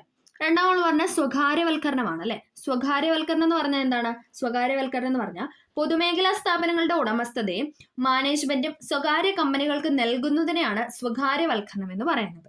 എന്താണ്? പൊതുമേഖലാ സ്ഥാപനങ്ങളുടെ ഉടമസ്ഥതയും മാനേജ്മെന്റും സ്വകാര്യ കമ്പനികൾക്ക് നൽകുന്നതിനെയാണ് സ്വകാര്യവൽക്കരണം എന്നുകൊണ്ട് ഉദ്ദേശിക്കുന്നത്. സ്വകാര്യവൽക്കരണം എന്ന് പറഞ്ഞാൽ പ്രൈവറ്റൈസേഷൻ. അടുത്തത് നമ്മൾ പറഞ്ഞ ആഗോളവൽക്കരണമാണ്. ആ പേര് തന്നെ ഉണ്ടല്ലേ. എന്താണ് ആഗോളവൽക്കരണം? ആഭ്യന്തര സമ്പദ് വ്യവസ്ഥയെ ആഗോള വിപണിക്ക് തുറന്നു കൊടുക്കുന്ന നടപടിയാണ് ആഗോളവൽക്കരണം എന്ന് പറയുന്നത്. ആഭ്യന്തര സമ്പദ് വ്യവസ്ഥയെ ആഗോള വിപണിക്ക് തുറന്നു കൊടുക്കുന്നതിനെയാണ് ആഗോളവൽക്കരണം എന്ന് പറയുന്നത്. ആഭ്യന്തര സമ്പദ് വ്യവസ്ഥ ലോക സമ്പദ് വ്യവസ്ഥയുമായി സംയോജിക്കുന്നതിനാണ് ആഗോളവൽക്കരണം എന്ന് പറയുന്നത്. എന്താണ്? ആഭ്യന്തര സമ്പദ് വ്യവസ്ഥ ആഗോളം അല്ലെ, മൊത്തത്തില് ലോക സമ്പദ് വ്യവസ്ഥയ്ക്ക് സംയോജിപ്പിക്കുന്നതിനാണ് ആഗോളവൽക്കരണം എന്ന് പറയുന്നത്. ആഗോളവൽക്കരണമാണ് ഗ്ലോബലൈസേഷൻ എന്ന് പറയുന്നത്. ഓക്കെ, അത്രയും കാര്യങ്ങളൊന്ന് ഓർത്ത് വയ്ക്കാം. ഇനി അതോടൊപ്പം മറ്റൊരു ചോദ്യമാണ്, പുറംവാങ്ങൽ താഴെ പറയുന്നതിൽ ഏതുമായിട്ട് ബന്ധപ്പെട്ടിരിക്കുന്നു എന്ന് പറഞ്ഞിട്ട് പ്രീവിയസിൽ ചോദിച്ചിട്ടുണ്ട്. അതിൽ ഓപ്ഷനായിട്ട് നമുക്ക് ഉദാരവൽക്കരണം, സ്വകാര്യവൽക്കരണം, ആഗോളവൽക്കരണം ഇവയൊന്നും അല്ലാതെ തന്നിട്ടുണ്ട്. അതിൽ പുറംവാങ്ങൽ അല്ലെങ്കിൽ ഔട്ട്സോഴ്സിങ് ഏതുമായിട്ട് ബന്ധപ്പെട്ടാണെന്ന് വെച്ചാൽ അത് ആഗോളവൽക്കരണവുമായി ബന്ധപ്പെട്ടതാണ്. പുറംവാങ്ങൽ എന്ന് പറയുന്നത് ആഗോളവൽക്കരണവുമായി ബന്ധപ്പെട്ടതാണ്. ഇന്ത്യയിൽ 1991 മുതൽ നടപ്പിലാക്കിയ സാമ്പത്തിക പരിഷ്കാരങ്ങളിൽ പെടാത്തത് ഏതാണെന്നും മറ്റൊരു ചോദ്യം. ഏതാണ്? ഓപ്ഷൻ പറയാം. സ്വകാര്യവൽക്കരണം ഉണ്ട്, ആഗോളവൽക്കരണം ഉണ്ട്, ഉദാരവൽക്കരണം ഉണ്ട്, ഭൂപരിഷ്കരണം ഉണ്ട്. നമ്മളിപ്പോൾ പറഞ്ഞല്ലേ, ഭൂപരിഷ്കരണം എന്നൊരു പോയിന്റ് ഇല്ല. സ്വകാര്യവൽക്കരണം, ആഗോളവൽക്കരണം, ഉദാരവൽക്കരണമാണ് ഉള്ളത്. ഓക്കെ, അപ്പൊ അത്രയും കാര്യങ്ങളാണ് നമുക്ക് ഈ ഒരു ചോദ്യവുമായി ബന്ധപ്പെട്ട് പറയാനുള്ളത്. അടുത്തത്, ഖാരിഫ് വിളകൾ വിളവെടുക്കുന്ന സമയം എപ്പോഴാണ്? ഖാരിഫ് വിളകൾ വിളവെടുക്കുന്ന, അതായത് എടുക്കുന്ന സമയമാണ് ചോദിച്ചിരിക്കുന്നത്. ഏതാണ്? ഓപ്ഷൻ സി ആണ് അല്ലെ. സെപ്റ്റംബർ മുതൽ ഒക്ടോബർ വരെയാണ് ഖാരിഫ് വിളകൾ വിളവെടുക്കുന്ന സമയം എന്ന് പറയുന്നത്. ഖാരിഫ് വിളകൾ വിളയിറക്കുന്ന സമയമാണ് ഏതെന്ന് പറയുന്നത്? ജൂൺ എന്ന് പറയുന്നത്. ജൂൺ തൊട്ടാണ് ഖാരിഫ് വിളകൾ വിള ഇറക്കുന്നത് എന്ന് പറയുന്നത്. ഇനി വിളവെടുക്കുന്ന സമയമാണ് ഏത്? നമ്മൾ പറഞ്ഞു സെപ്റ്റംബർ മുതൽ ഒക്ടോബർ അല്ലെങ്കിൽ നവംബർ എന്നൊക്കെ പറയാം. സെപ്റ്റംബർ, ഒക്ടോബർ, നവംബർ വരെയൊക്കെയാണ് വിളവ് എടുക്കുന്ന ടൈം എന്ന് പറയുന്നത്. പ്രധാന ഖാരിഫ് വിളയാണ് ഏതൊക്കെ? നെല്ല്, ചോളം, പരുത്തി, തിനവിളകള്, ചണം, കരിമ്പ്, നിലക്കടല എന്നൊക്കെ പറയുന്നത്. നെല്ല്, ചോളം, പരുത്തി, തിനവിളകള്, ചണം, കരിമ്പ്, നിലക്കടല എന്നൊക്കെ പറയുന്നത് പ്രധാന ഖാരിഫ് വിളകളാണ്. ഖാരിഫ് വിളകൾ. അടുത്ത നമ്മൾ റാബി വിളയെ പറ്റിയാണ് പറയുന്നത്. റാബി വിള നമ്മൾ വിളവിറക്കുന്നത്, അതായത് നമ്മൾ പറഞ്ഞു സെപ്റ്റംബർ, ഒക്ടോബർ, നവംബർ ആ ഒരു ടൈമിലാണ് ഖാരിഫ് വിള എടുക്കുന്നത്. ആ ഒരു ടൈമിൽ വിളവെടുക്കുന്ന സമയത്ത് എന്താണ്? നമ്മൾ റാബി വിളകൾ വിളവിറക്കും. അങ്ങനെ കണക്ട് ചെയ്യുക. ഒരെണ്ണം ഇറക്കി ദെൻ അതിന് വിളവെടുത്ത് കഴിയുമ്പോൾ തന്നെ നമ്മൾ അടുത്ത് കിട്ടും. അപ്പൊ അങ്ങനെ ഒന്ന് കണക്ട് ചെയ്ത് പോയി കഴിഞ്ഞാൽ നമുക്ക് ഒരു കറക്റ്റായിട്ട് പഠിക്കാനായിട്ട് പറ്റും. അപ്പൊ റാബി വിള വിളവിറക്കുന്ന സമയമാണ് നവംബർ മധ്യം. മാർച്ചിൽ എന്താണ്? അത് തിരിച്ച് വിളവെടുക്കും. അപ്പൊ നമ്മൾ മാർച്ചിൽ എന്താ ചെയ്യും? മാർച്ച് കഴിയുമ്പോൾ തന്നെ നമ്മൾ സൈദ് വിളവിറക്കും. നമുക്ക് 3 കാർഷിക കാലങ്ങളാണല്ലോ, ഖാരിഫുണ്ട്, റാബിയുണ്ട്, സെയ്ദുണ്ട്. ഒന്നും കൂടെ പറയാം. റാബി ആണെങ്കിൽ നവംബർ മധ്യത്തിലാണ് നമ്മൾ വിളവിറക്കുന്നത്. മാർച്ചിൽ അത് വിളവെടുക്കുന്നു. ഏതൊക്കെയാണ് പ്രധാനപ്പെട്ട റാബി വിളകൾ എന്ന് പറയുന്നത്? ഗോതമ്പ്, പുകയില, കടുക്, പയർവർഗ്ഗങ്ങൾ. ഗോതമ്പ്, പുകയില, കടുക്, പയർവർഗ്ഗങ്ങൾ എന്ന് പറയുന്നതാണ് പ്രധാനപ്പെട്ട റാബി വിളകൾ എന്ന് പറയുന്നത്. ഇനി റാബി വിളകൾ നമ്മൾ മാർച്ചിൽ വിളവെടുത്തു. ആ സമയത്ത് നമ്മൾ എന്താണ്? സെയ്ത് വിളവിറക്കും. ഓക്കെ, മാർച്ചിലായിരിക്കും സെയ്ദിന്റെ വിളവിറക്കൽ ടൈം എന്ന് പറയുന്നത്. ഇനി അത് എപ്പോഴായിരിക്കും നമ്മൾ വിളവെടുക്കുന്നത്? കാരണം നമ്മൾ പറഞ്ഞു ഖാരിഫ് ജൂണിൽ തുടങ്ങുക. അപ്പൊ അത് ഇറക്കുന്നതിന് മുന്നേ ഇത് നമ്മൾ എടുക്കണം. അപ്പൊ അങ്ങനെ ഒന്ന് കണക്ട് ചെയ്യുക. അപ്പൊ സെയ്ദ് നമ്മൾ ജൂണിലാണ് വിളവെടുക്കുന്നത്. ഓക്കെ, അപ്പം ജൂണില് വിളവിറക്കുന്നതാണ് ഖാരിഫ്. നവംബറിൽ നമ്മളത് വിളവെടുക്കുന്നു. സെപ്റ്റംബർ, ഒക്ടോബർ, നവംബർ മാസങ്ങളിൽ നമ്മളത് വിളവെടുക്കുന്നു. ആ വിളവെടുക്കുന്ന സമയത്ത് നമ്മൾ റാബി ഇടുന്നു. റാബി ഇട്ട് നവംബറിൽ ഇടുന്നു. ദെൻ മാർച്ചിൽ നമ്മൾ അതിന്റെ വിളവെടുക്കുന്നു. മാർച്ച് ആകുമ്പോൾ തന്നെ സെയ്ത് ഇടുന്നു. ദെൻ ജൂണിൽ അത് തിരിച്ചെടുക്കുന്നു. ഓക്കെ, അതിൽ പ്രധാനപ്പെട്ട വിളകളും കൂടെ ഒന്ന് പഠിക്കാം. അതിന്റെ എക്സാമ്പിൾ എപ്പോഴും ചോദിക്കാറുണ്ട്. ഗോതമ്പ് എന്ന് പറയുന്ന ഖാരിഫാണോ റാബിയാണോ എപ്പോഴും ചോദിക്കാറുണ്ട്. ഗോതമ്പ് എന്ന് പറയുന്നത് റാബി വിളയാണ്. ഗോതമ്പ് എന്ന് പറയുന്നത് റാബി വിളയാണ്. പഴവർഗ്ഗങ്ങളും പച്ചക്കറികളുമാണ് സെയ്ദിൽ പെടുന്നത്. അപ്പൊ നമുക്കത് ഓർത്തിരിക്കാൻ എളുപ്പമാണ് അല്ലെ. സെയ്ദ് എന്ന് പറയുന്നത് പഴങ്ങളും പച്ചക്കറികളും. അതിൽ ഗോതമ്പ് എന്ന് പറയുന്ന റാബി വിളകളാണ്. നെല്ല് എന്ന് പറയുന്നത് ഖാരിഫ് വിളകളാണ്. ഓക്കെ, അപ്പൊ എല്ലാം ക്ലിയർ ആയെന്ന് പ്രതീക്ഷിക്കുന്നു. അടുത്ത ചോദ്യം, ഹരിത വിപ്ലവത്തിന്റെ ഏഷ്യൻ ഭവനം എന്നറിയപ്പെടുന്ന രാജ്യം ഏതാണ്? ഹരിത വിപ്ലവത്തിന്റെ ഏഷ്യൻ ഭവനം എന്നറിയപ്പെടുന്ന രാജ്യമാണ് ഓപ്ഷൻ എ ഫിലിപ്പൈൻസ് എന്ന് പറയുന്നത്. എപ്പോഴും ചോദിക്കുന്നതാണ്. ഹരിത വിപ്ലവത്തിന്റെ ഏഷ്യൻ ഭവനം എന്നറിയപ്പെടുന്ന രാജ്യമാണ് ഫിലിപ്പൈൻസ്. ഹരിത വിപ്ലവത്തിന്റെ പിതാവ് എന്നറിയപ്പെടുന്ന ആരാണ്? അത് MS സ്വാമിനാഥൻ അല്ല, നോർമൻ ബോർലോഗ് ആണ്. ഇന്ത്യൻ ഹരിത വിപ്ലവത്തിന്റെ പിതാവ് എന്നാണ് MS സ്വാമിനാഥൻ അറിയപ്പെടുന്നത്. അപ്പൊ ആ ഒരു ഇന്ത്യൻ എന്നുള്ള വേർഡ് അതിനകത്ത് ഇമ്പോർട്ടന്റ് ആണ്. അതായത് ഹരിത വിപ്ലവത്തിന്റെ പിതാവ് എന്ന് ചോദിച്ചാൽ അത് നോർമൻ ബോർലോഗും, ഇന്ത്യൻ ഹരിത വിപ്ലവത്തിന്റെ പിതാവ് എന്ന് എടുത്തു ചോദിച്ചാൽ അത് MS സ്വാമിനാഥനുമാണ്. ഓക്കെ, അത് മാറിപ്പോകാതെ പഠിച്ചു വയ്ക്കുക. ഹരിത വിപ്ലവം ആരംഭിച്ച രാജ്യമാണ് മെക്സിക്കോ. ഇമ്പോർട്ടന്റ് ആണ്. ഹരിത വിപ്ലവം ആരംഭിച്ച രാജ്യം ചോദിച്ചാൽ അത് മെക്സിക്കോ ആണ്. ഹരിത വിപ്ലവത്തിന്റെ ഏഷ്യൻ ഗൃഹം എന്നറിയപ്പെടുന്ന ഏതാണ്? നമ്മൾ പറഞ്ഞല്ലേ, അത് ചോദ്യമാണ്. ഏതാണ്? അത് ഫിലിപ്പീൻസ് ആണ്. സമാധാനത്തിനുള്ള നൊബേൽ സമ്മാനം നേടിയ കൃഷി ശാസ്ത്രജ്ഞനാണ് ആര്? നോർമൻ ബോർലോഗ് എന്ന് പറയുന്നത്. അതാണ് ഇന്ത്യൻ ഹരിത വിപ്ലവത്തിന്റെ പിതാവ് എന്ന് അദ്ദേഹത്തെ വിശേഷിപ്പിക്കുന്നത്. 1970 സമാധാനത്തിനുള്ള നൊബേൽ സമ്മാനം നേടിയ കൃഷി ശാസ്ത്രജ്ഞനാണ് നോർമൻ ബോർലോഗ് എന്ന് പറയുന്നത്. ബോർലോഗ് അവാർഡ്, അങ്ങനെ ഒരു അവാർഡ് ഉണ്ട്, ബോർലോഗ് അവാർഡ്. അത് ഏത് മേഖലയുമായി ബന്ധപ്പെട്ടിരിക്കുന്നു? നമുക്ക് കണക്ട് ചെയ്യാം, കാർഷിക രംഗവുമായി ബന്ധപ്പെട്ടാണ്. കാരണം അദ്ദേഹം ഒരു കൃഷിക്കാരനാണ് അല്ലേ, അപ്പൊ അത് വെച്ചിട്ട് കണക്ട് ചെയ്യാം. ബോർലോഗ് അവാർഡ് ഏത് മേഖലയുമായി ബന്ധപ്പെട്ടാണെന്ന് ചോദിച്ചാൽ അത് കാർഷിക രംഗവുമായിട്ട് ബന്ധപ്പെട്ടതാണ്. നമുക്ക് ഇന്ത്യയിലെ ഹരിത വിപ്ലവം കൂടെ ഒന്ന് പറഞ്ഞു പോവാം.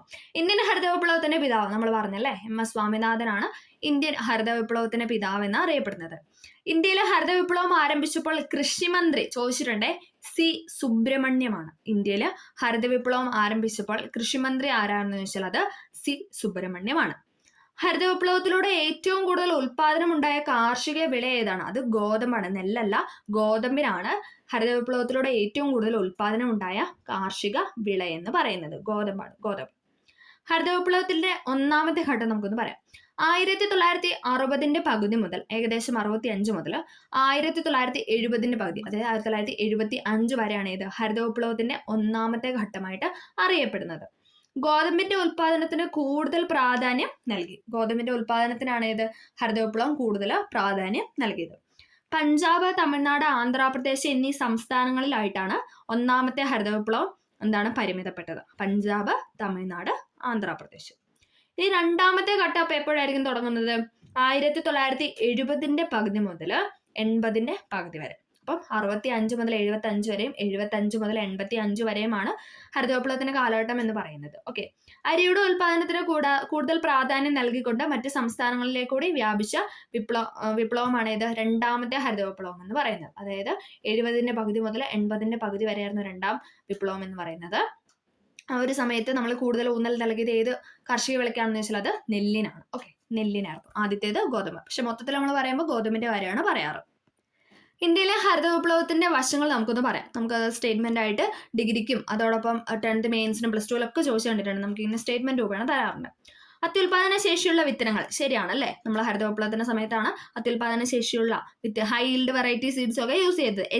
HYV, high yield variety seeds. Okay, ജലസേചന സൗകര്യങ്ങൾ മെച്ചപ്പെടുത്തി, രാസവളം, കീടനാശിനികൾ എന്നിവ ഉപയോഗിച്ചു. നമുക്കതൊക്കെ ശരിയാണോ തെറ്റാണോ എന്ന് ചോദിച്ചിട്ടുണ്ട്, ഇമ്പോർട്ടന്റ് ആണ്. കാർഷിക യന്ത്രവൽക്കരണം, കൃഷി യന്ത്രങ്ങളുടെ സഹായത്തിൽ നമ്മൾ കൂടുതൽ ചെയ്തു. കുറഞ്ഞ പലിശയിൽ സാമ്പത്തിക സഹായം ലഭ്യമാക്കി. ഇതൊക്കെയായിരുന്നു എന്തെന്ന് ഹരിത വിപ്ലവത്തിന്റെ വശങ്ങൾ എന്ന് പറയുന്നത്. അത്യുൽപാദന ശേഷിയുള്ള വിത്തനങ്ങൾ കൊണ്ടുവന്നു, ജലസേചന സൗകര്യങ്ങൾ കൂടുതൽ മെച്ചപ്പെടുത്തി, രാസവളം, കീടനാശിനികൾ എന്നിവ കൂടുതലായിട്ട് ഉപയോഗിച്ചു, കാർഷിക യന്ത്രവൽക്കരണം ചെയ്തു, കുറഞ്ഞ പലിശയിൽ സാമ്പത്തിക സഹായം ലഭ്യമാക്കി. ഓക്കെ, ഹരിത വിപ്ലവത്തിലൂടെ പ്രധാനമായും സ്വയം പര്യാപ്തത കൈവരിച്ച ഭക്ഷ്യധാന്യങ്ങൾ ഏതൊക്കെയാണെന്ന് വെച്ചാൽ അത് ഏതൊക്കെയാണ്? അത് നെല്ലും ഗോതമ്പുമാണ്. ഹരിത വിപ്ലവത്തിലൂടെ പ്രധാനമായും സ്വയം പര്യാപ്തത കൈവരിച്ച ഭക്ഷ്യധാന്യങ്ങളാണ് നെല്ലും ഗോതമ്പും എന്ന് പറയുന്നത്. 1960-കളിൽ കാർഷിക മേഖലയിൽ പുത്തൻ സാമ്പത്തിക വിദ്യകളും കൃഷിരീതികളും അവലംബിച്ചതോടെ ഉൽപാദനം വളരെയധികം വർദ്ധിക്കുകയാണ് ഉണ്ടായത്. SAT ഫാക്ട് ആണ്. 1960-കളിൽ കാർഷിക മേഖലയിൽ പുത്തൻ സാമ്പത്തിക വിദ്യകളും കൃഷിരീതികളും, നമ്മൾ പറഞ്ഞു ഹൈൽഡ് വെറൈറ്റി സീഡ്സ് ഉപയോഗിച്ചു, രാസവളം, കീടനാശിനികളൊക്കെ ഉപയോഗിച്ചു, പിന്നെ ജലസേചനം അല്ലെ, കൂടുതൽ ജലം എത്തിക്കാനായിട്ട് ശ്രമിച്ചു. അപ്പൊ അങ്ങനെ പിന്നെ യന്ത്രവൽക്കരിച്ചു. ഇതെല്ലാം ചെയ്തപ്പോൾ എന്താണ് ഉണ്ടായത്? കൃഷിരീതികൾ, അങ്ങനെയൊക്കെയുള്ള കൃഷിരീതികൾ അവലംബിച്ചതോടെ ഉൽപാദനം വളരെയധികം വർദ്ധിക്കുകയാണ് ഉണ്ടായത്. ഹരിത വിപ്ലവത്തിൽ ഏറ്റവും അധികം മെച്ചമുണ്ടായ നാണ്യവിളയാണ് ഏത്? കരിമ്പ് എന്ന് പറയുന്നത്. നെല്ലും ഗോതമ്പും ഒന്നും അല്ല, കരിമ്പിനാണ് ഹരിത വിപ്ലവത്തിൽ ഏറ്റവും അധികം മെച്ചമുണ്ടായ നാണ്യവിള എന്ന് പറയുന്നത്. ഹരിത വിപ്ലവ കാലത്ത് ഇന്ത്യയിൽ വികസിപ്പിച്ചെടുത്ത അത്യുൽപാദന ശേഷിയുള്ള ഗോതമ്പിനകളാണ് ഏതൊക്കെ? കല്യാൺ സോനയും സൊണാലിക എന്ന് പറയുന്നത്. ഇമ്പോർട്ടന്റ് ആണ്. ഹരിത വിപ്ലവ കാല സമയത്ത് ഇന്ത്യയിൽ വികസിപ്പിച്ചെടുത്ത അത്യുൽപാദന ശേഷിയുള്ള ഗോതമ്പ് ഇനങ്ങളാണ് കല്യാൺ സോനയും സൊണാലികയും എന്ന് പറയുന്നത്. ഹരിത വിപ്ലവത്തിന്റെ ഒന്നാം ഘട്ടം ഇന്ത്യയിൽ അറിയപ്പെടുന്നതാണ് ഗോതമ്പ് വിപ്ലവം. നമ്മൾ ഹരിത വിപ്ലവത്തിന്റെ ഒന്നാമത്തെ ഘട്ടം 60 മുതൽ 70 പകുതി വരെയുള്ള ഒന്നാം ഘട്ടത്തിന് നമ്മൾ പറയുന്നത് ഗോതമ്പ് വിപ്ലവം എന്നാണ്. ഗോതമ്പ് വിപ്ലവം. ഹരിത വിപ്ലവത്തിന്റെ നേട്ടങ്ങൾ ചോദിക്കുകയാണെങ്കിലോ അത് ഭക്ഷ്യധാന്യങ്ങളുടെ ഉൽപ്പാദനത്തിൽ സ്വയം പര്യാപ്തത കൈവരിച്ചു അല്ലെ. നമുക്ക് ആരെയും ഡിപ്പെൻഡ് ചെയ്യേണ്ട ആ ഒരു സിറ്റുവേഷനൊക്കെ മാറി. കാരണം നമ്മൾ തന്നെ നമ്മൾ കൃഷിയൊക്കെ ചെയ്ത് അല്ലെ, അത്യുൽപാദന ശേഷിയുള്ള വിത്തനങ്ങളൊക്കെ ഉപയോഗിച്ച് നമ്മൾ തന്നെ കൃഷി ചെയ്ത് നമ്മൾ സ്വയം പര്യാപ്തത നേടി. ഭക്ഷ്യധാന്യങ്ങളുടെ ഉൽപ്പാദനത്തിൽ സ്വയം പര്യാപ്തത നേടി. വിദേശ ആശ്രയത്വം ഇല്ലാതെ അല്ലെ, നമ്മൾ വിദേശീയരെ ആശ്രയിച്ചിരുന്ന കാര്യങ്ങളൊക്കെ നമ്മൾ ഒഴിവാക്കി നമ്മൾ സ്വന്തമായിട്ട് സ്വയം പര്യാപ്തത കൈവരിച്ചു എന്നാണ് പറയുന്നത്. ഇനി നമുക്ക് നമ്മുടെ ഹരിത വിപ്ലവത്തിന്റെ പിതാവായ എം എസ് സ്വാമിനാഥനെ കുറിച്ചും കൂടെ ഒന്ന് ജസ്റ്റ് ഒന്ന് നോക്കാം. 1925 ഓഗസ്റ്റ് 7 അദ്ദേഹത്തിന്റെ ജനനം എന്ന് പറയുന്നത്. 1925 ഓഗസ്റ്റ് 7. മുഴുവൻ പേരെന്ന് പറഞ്ഞാൽ മങ്കൊമ്പ സാംബശിവൻ സ്വാമിനാഥനാണ്. M S Swaminathan. മങ്കൊമ്പ സാംബശിവൻ സ്വാമിനാഥൻ എന്നാണ് അദ്ദേഹത്തിന്റെ മുഴുവൻ പേര്. ഇന്ത്യൻ ഹരിത വിപ്ലവത്തിന്റെ പിതാവ് എന്നാണ് അറിയപ്പെടുന്നത്. അതോടൊപ്പം തന്നെ മറ്റൊരു പേരും കൂടെ ഉണ്ട്, ഇന്ത്യൻ അഗ്രികൾച്ചറിന്റെ പിതാവ്. ഇന്ത്യൻ അഗ്രികൾച്ചറിന്റെ പിതാവ് എന്നറിയപ്പെടുന്ന ആരും തന്നെയാണ് അത് എം എസ് സ്വാമിനാഥനാണ്. M S Swaminathan research foundation സ്ഥിതി ചെയ്യുന്നത് ചെന്നൈയിലാണ്. ഇമ്പോർട്ടൻ്റ് ആണ്. M S Swaminathan research foundation സ്ഥിതി ചെയ്യുന്നത് ചെന്നൈയിലാണ്. ആദ്യത്തെ വേൾഡ് ഫുഡ് പ്രൈസ് കരസ്ഥമാക്കിയ വ്യക്തിയാണ് ആര്? എം എസ് സ്വാമിനാഥൻ എന്ന് പറയുന്നത്. ആദ്യത്തെ വേൾഡ് ഫുഡ് പ്രൈസ് കരസ്ഥമാക്കിയ വ്യക്തിയാണ് എം എസ് സ്വാമിനാഥൻ എന്ന് പറയുന്നത്. 2023 സെപ്റ്റംബർ 28 അദ്ദേഹം അന്തരിക്കുന്നത്. എന്നാണ് 2020 ചോദിച്ചിട്ടുണ്ട്, അന്തരിച്ച ഡേറ്റ് ചോദിച്ചിട്ടുണ്ട്. 2023 സെപ്റ്റംബർ 28 അദ്ദേഹം അന്തരിക്കുന്നത്. ഓക്കെ, അപ്പൊ നമ്മൾ അത്രയും കാര്യങ്ങളൊന്ന് ഇതുമായി ബന്ധപ്പെട്ട് ഓർത്തു വയ്ക്കുക. എനിക്കൊരു കൾച്ചറെ അറിയൂ, അത് അഗ്രികൾച്ചർ ആണെന്ന് പറഞ്ഞത് ആരാണ്? അത് സർദാർ വല്ലഭായ് പട്ടേലാണ്. എനിക്കൊരു കൾച്ചറെ അറിയൂ, അത് അഗ്രികൾച്ചർ ആണെന്ന് പറഞ്ഞ വ്യക്തിയാണ് ആര്? സർദാർ വല്ലഭായ് പട്ടേൽ എന്ന് പറയുന്നത്. അണക്കെട്ടുകൾ ഇന്ത്യയുടെ മഹാക്ഷേത്രങ്ങളാണ് എന്ന് അഭിപ്രായപ്പെട്ടത് ആരാണ്? അത് ജവഹർലാൽ നെഹ്റു ആണ്. ഇമ്പോർട്ടൻ്റ് ആണ്. അണക്കെട്ടുകൾ ഇന്ത്യയുടെ മഹാക്ഷേത്രങ്ങളാണ് എന്ന് അഭിപ്രായപ്പെട്ടത് ജവഹർലാൽ നെഹ്റു ആണ്. കൃഷി പരാജയപ്പെട്ടാൽ സർക്കാരും രാജ്യവും പരാജയപ്പെടുമെന്ന് അഭിപ്രായപ്പെട്ടത് ജവഹർലാൽ നെഹ്റു ആണ്. അപ്പം ഈ ഒരു 3 കോട്ടും കൂടെ ഒന്ന് ഓർത്തിരിക്കുക. എനിക്കൊരു കൾച്ചറെ അറിയോ, അത് അഗ്രികൾച്ചർ ആണെന്ന് പറഞ്ഞ സർദാർ വല്ലഭായ് പട്ടേൽ. അണക്കെട്ടുകൾ ഇന്ത്യയുടെ മഹാക്ഷേത്രങ്ങളാണ് എന്ന് അഭിപ്രായപ്പെട്ടത് ജവഹർലാൽ നെഹ്റു. കൃഷി പരാജയപ്പെട്ടാൽ സർക്കാരും രാജ്യവും പരാജയപ്പെടുമെന്ന് അഭിപ്രായപ്പെട്ട വ്യക്തിയാണ് ആര്? ജവഹർലാൽ നെഹ്റു എന്ന് പറയുന്നത്. ഓക്കെ, അടുത്ത ചോദ്യം.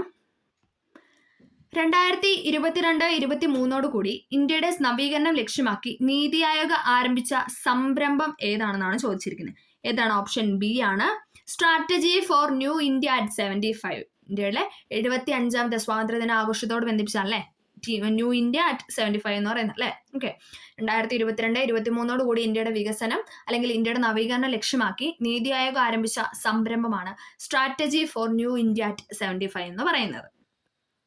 അടുത്തത് 2023 ലോകബാങ്കിന്റെ ലോജിസ്റ്റിക് പെർഫോമൻസ് സൂചികയിൽ ഇന്ത്യയുടെ സ്ഥാനം എത്രയാണെന്നാണ് ചോദിച്ചിരിക്കുന്നത്. എത്രയാണ്? ഓപ്ഷൻ എ 38 ആണ്. ഇമ്പോർട്ടൻ്റ് ആണ്. 2023 ലോകബാങ്കിന്റെ ലോജിസ്റ്റിക് പെർഫോമൻസ് സൂചികയിൽ ഇന്ത്യയുടെ സ്ഥാനം എന്ന് പറയുന്നത് 38 ആണ്. അടുത്ത ചോദ്യം. ഇന്ത്യൻ ഭരണഘടനാ നിർമ്മാണവുമായി ബന്ധപ്പെട്ട് താഴെ തന്നിരിക്കുന്ന പ്രസ്താവനകളിൽ തെറ്റായത് ഏവാന്നാണ് ചോദിച്ചിരിക്കുന്നത്. തെറ്റായ പ്രസ്താവനയാണ് ഇവിടെ ചോദിച്ചിരിക്കുന്നത്. ഏതാണ്? ഓപ്ഷൻ ഡി അല്ല ഓപ്ഷൻ ബി. 4ാമത്തെ സ്റ്റേറ്റ്മെന്റ് ആണ് ഇവിടെ തെറ്റായിട്ട് കൊടുത്തിരിക്കുന്നത്. ഓപ്ഷൻ ബി ആണ്, മാറിപ്പോയി. ഭരണഘടന ഹിന്ദിയിലും ഇംഗ്ലീഷിലും എഴുതണമെന്ന നിർദ്ദേശം അംഗീകരിച്ചത് 1947 ജനുവരിയിൽ നടന്ന സമ്പൂർണ്ണ സമ്മേളനത്തിലാണ്. ശരിയാണ് അല്ലേ? ഭരണഘടന ഹിന്ദിയിലും ഇംഗ്ലീഷിലും എഴുതണമെന്ന നിർദ്ദേശം അംഗീകരിച്ചതാണ് 1947 ജനുവരിയിൽ നടന്ന സമ്പൂർണ്ണ സമ്മേളനത്തിൽ. ഈ നിർദ്ദേശം മുന്നോട്ട് വെച്ചത് ഡോക്ടർ രാജേന്ദ്ര പ്രസാദ് ആണ്. അതും ശരിയാണ്. നിർദ്ദേശം മുന്നോട്ട് വെച്ച ആരാന്ന് വെച്ചാൽ അത് ഡോക്ടർ രാജേന്ദ്ര പ്രസാദ് ആണ്. ലക്ഷ്യപ്രമേയം അംഗീകരിച്ചതും ഈ സമ്പൂർണ്ണ സമ്മേളനത്തിലൂടെയാണ്. ലക്ഷ്യപ്രമേയം അംഗീകരിച്ചതും എന്താണ്? ഈ സമ്മേളനത്തിലൂടെയാണ്. ലക്ഷ്യപ്രമേയത്തെ ജവഹർലാൽ നെഹ്റു എതിർത്തു. അത് തെറ്റാണല്ലേ. ലക്ഷ്യപ്രമേയം അവതരിപ്പിച്ചത് തന്നെ ആരാണ്? അത് ജവഹർലാൽ നെഹ്റു ആണ്. അപ്പൊ പിന്നെ അദ്ദേഹം അതിനെ എതിർക്കും? ഒരിക്കലും ഇല്ല അല്ലെ. അത് തെറ്റാണ്. ലക്ഷ്യപ്രമേയം അവതരിപ്പിച്ച വ്യക്തിയാണ് ആര്? ജവഹർലാൽ നെഹ്റു ആണ്. അതേപോലെ തന്നെ നമ്മുടെ ലക്ഷ്യപ്രമേയമാണ് പിന്നീട് ഇന്ത്യൻ ഭരണഘടനയുടെ ആമുഖമായിട്ട് മാറിയത് അല്ലെ. നമ്മൾ ആമുഖമായിട്ട് നമ്മുടെ പ്രിയാമ്പിൾ എന്ന് പറയുന്നത് അദ്ദേഹം അവതരിപ്പിച്ച ലക്ഷ്യപ്രമേയമാണ്. ഓക്കെ, അപ്പൊ ആ ഒരു സ്റ്റേറ്റ്മെന്റ് ആണ് ഇവിടെ തെറ്റായിട്ട് നൽകിയിരിക്കുന്നത്.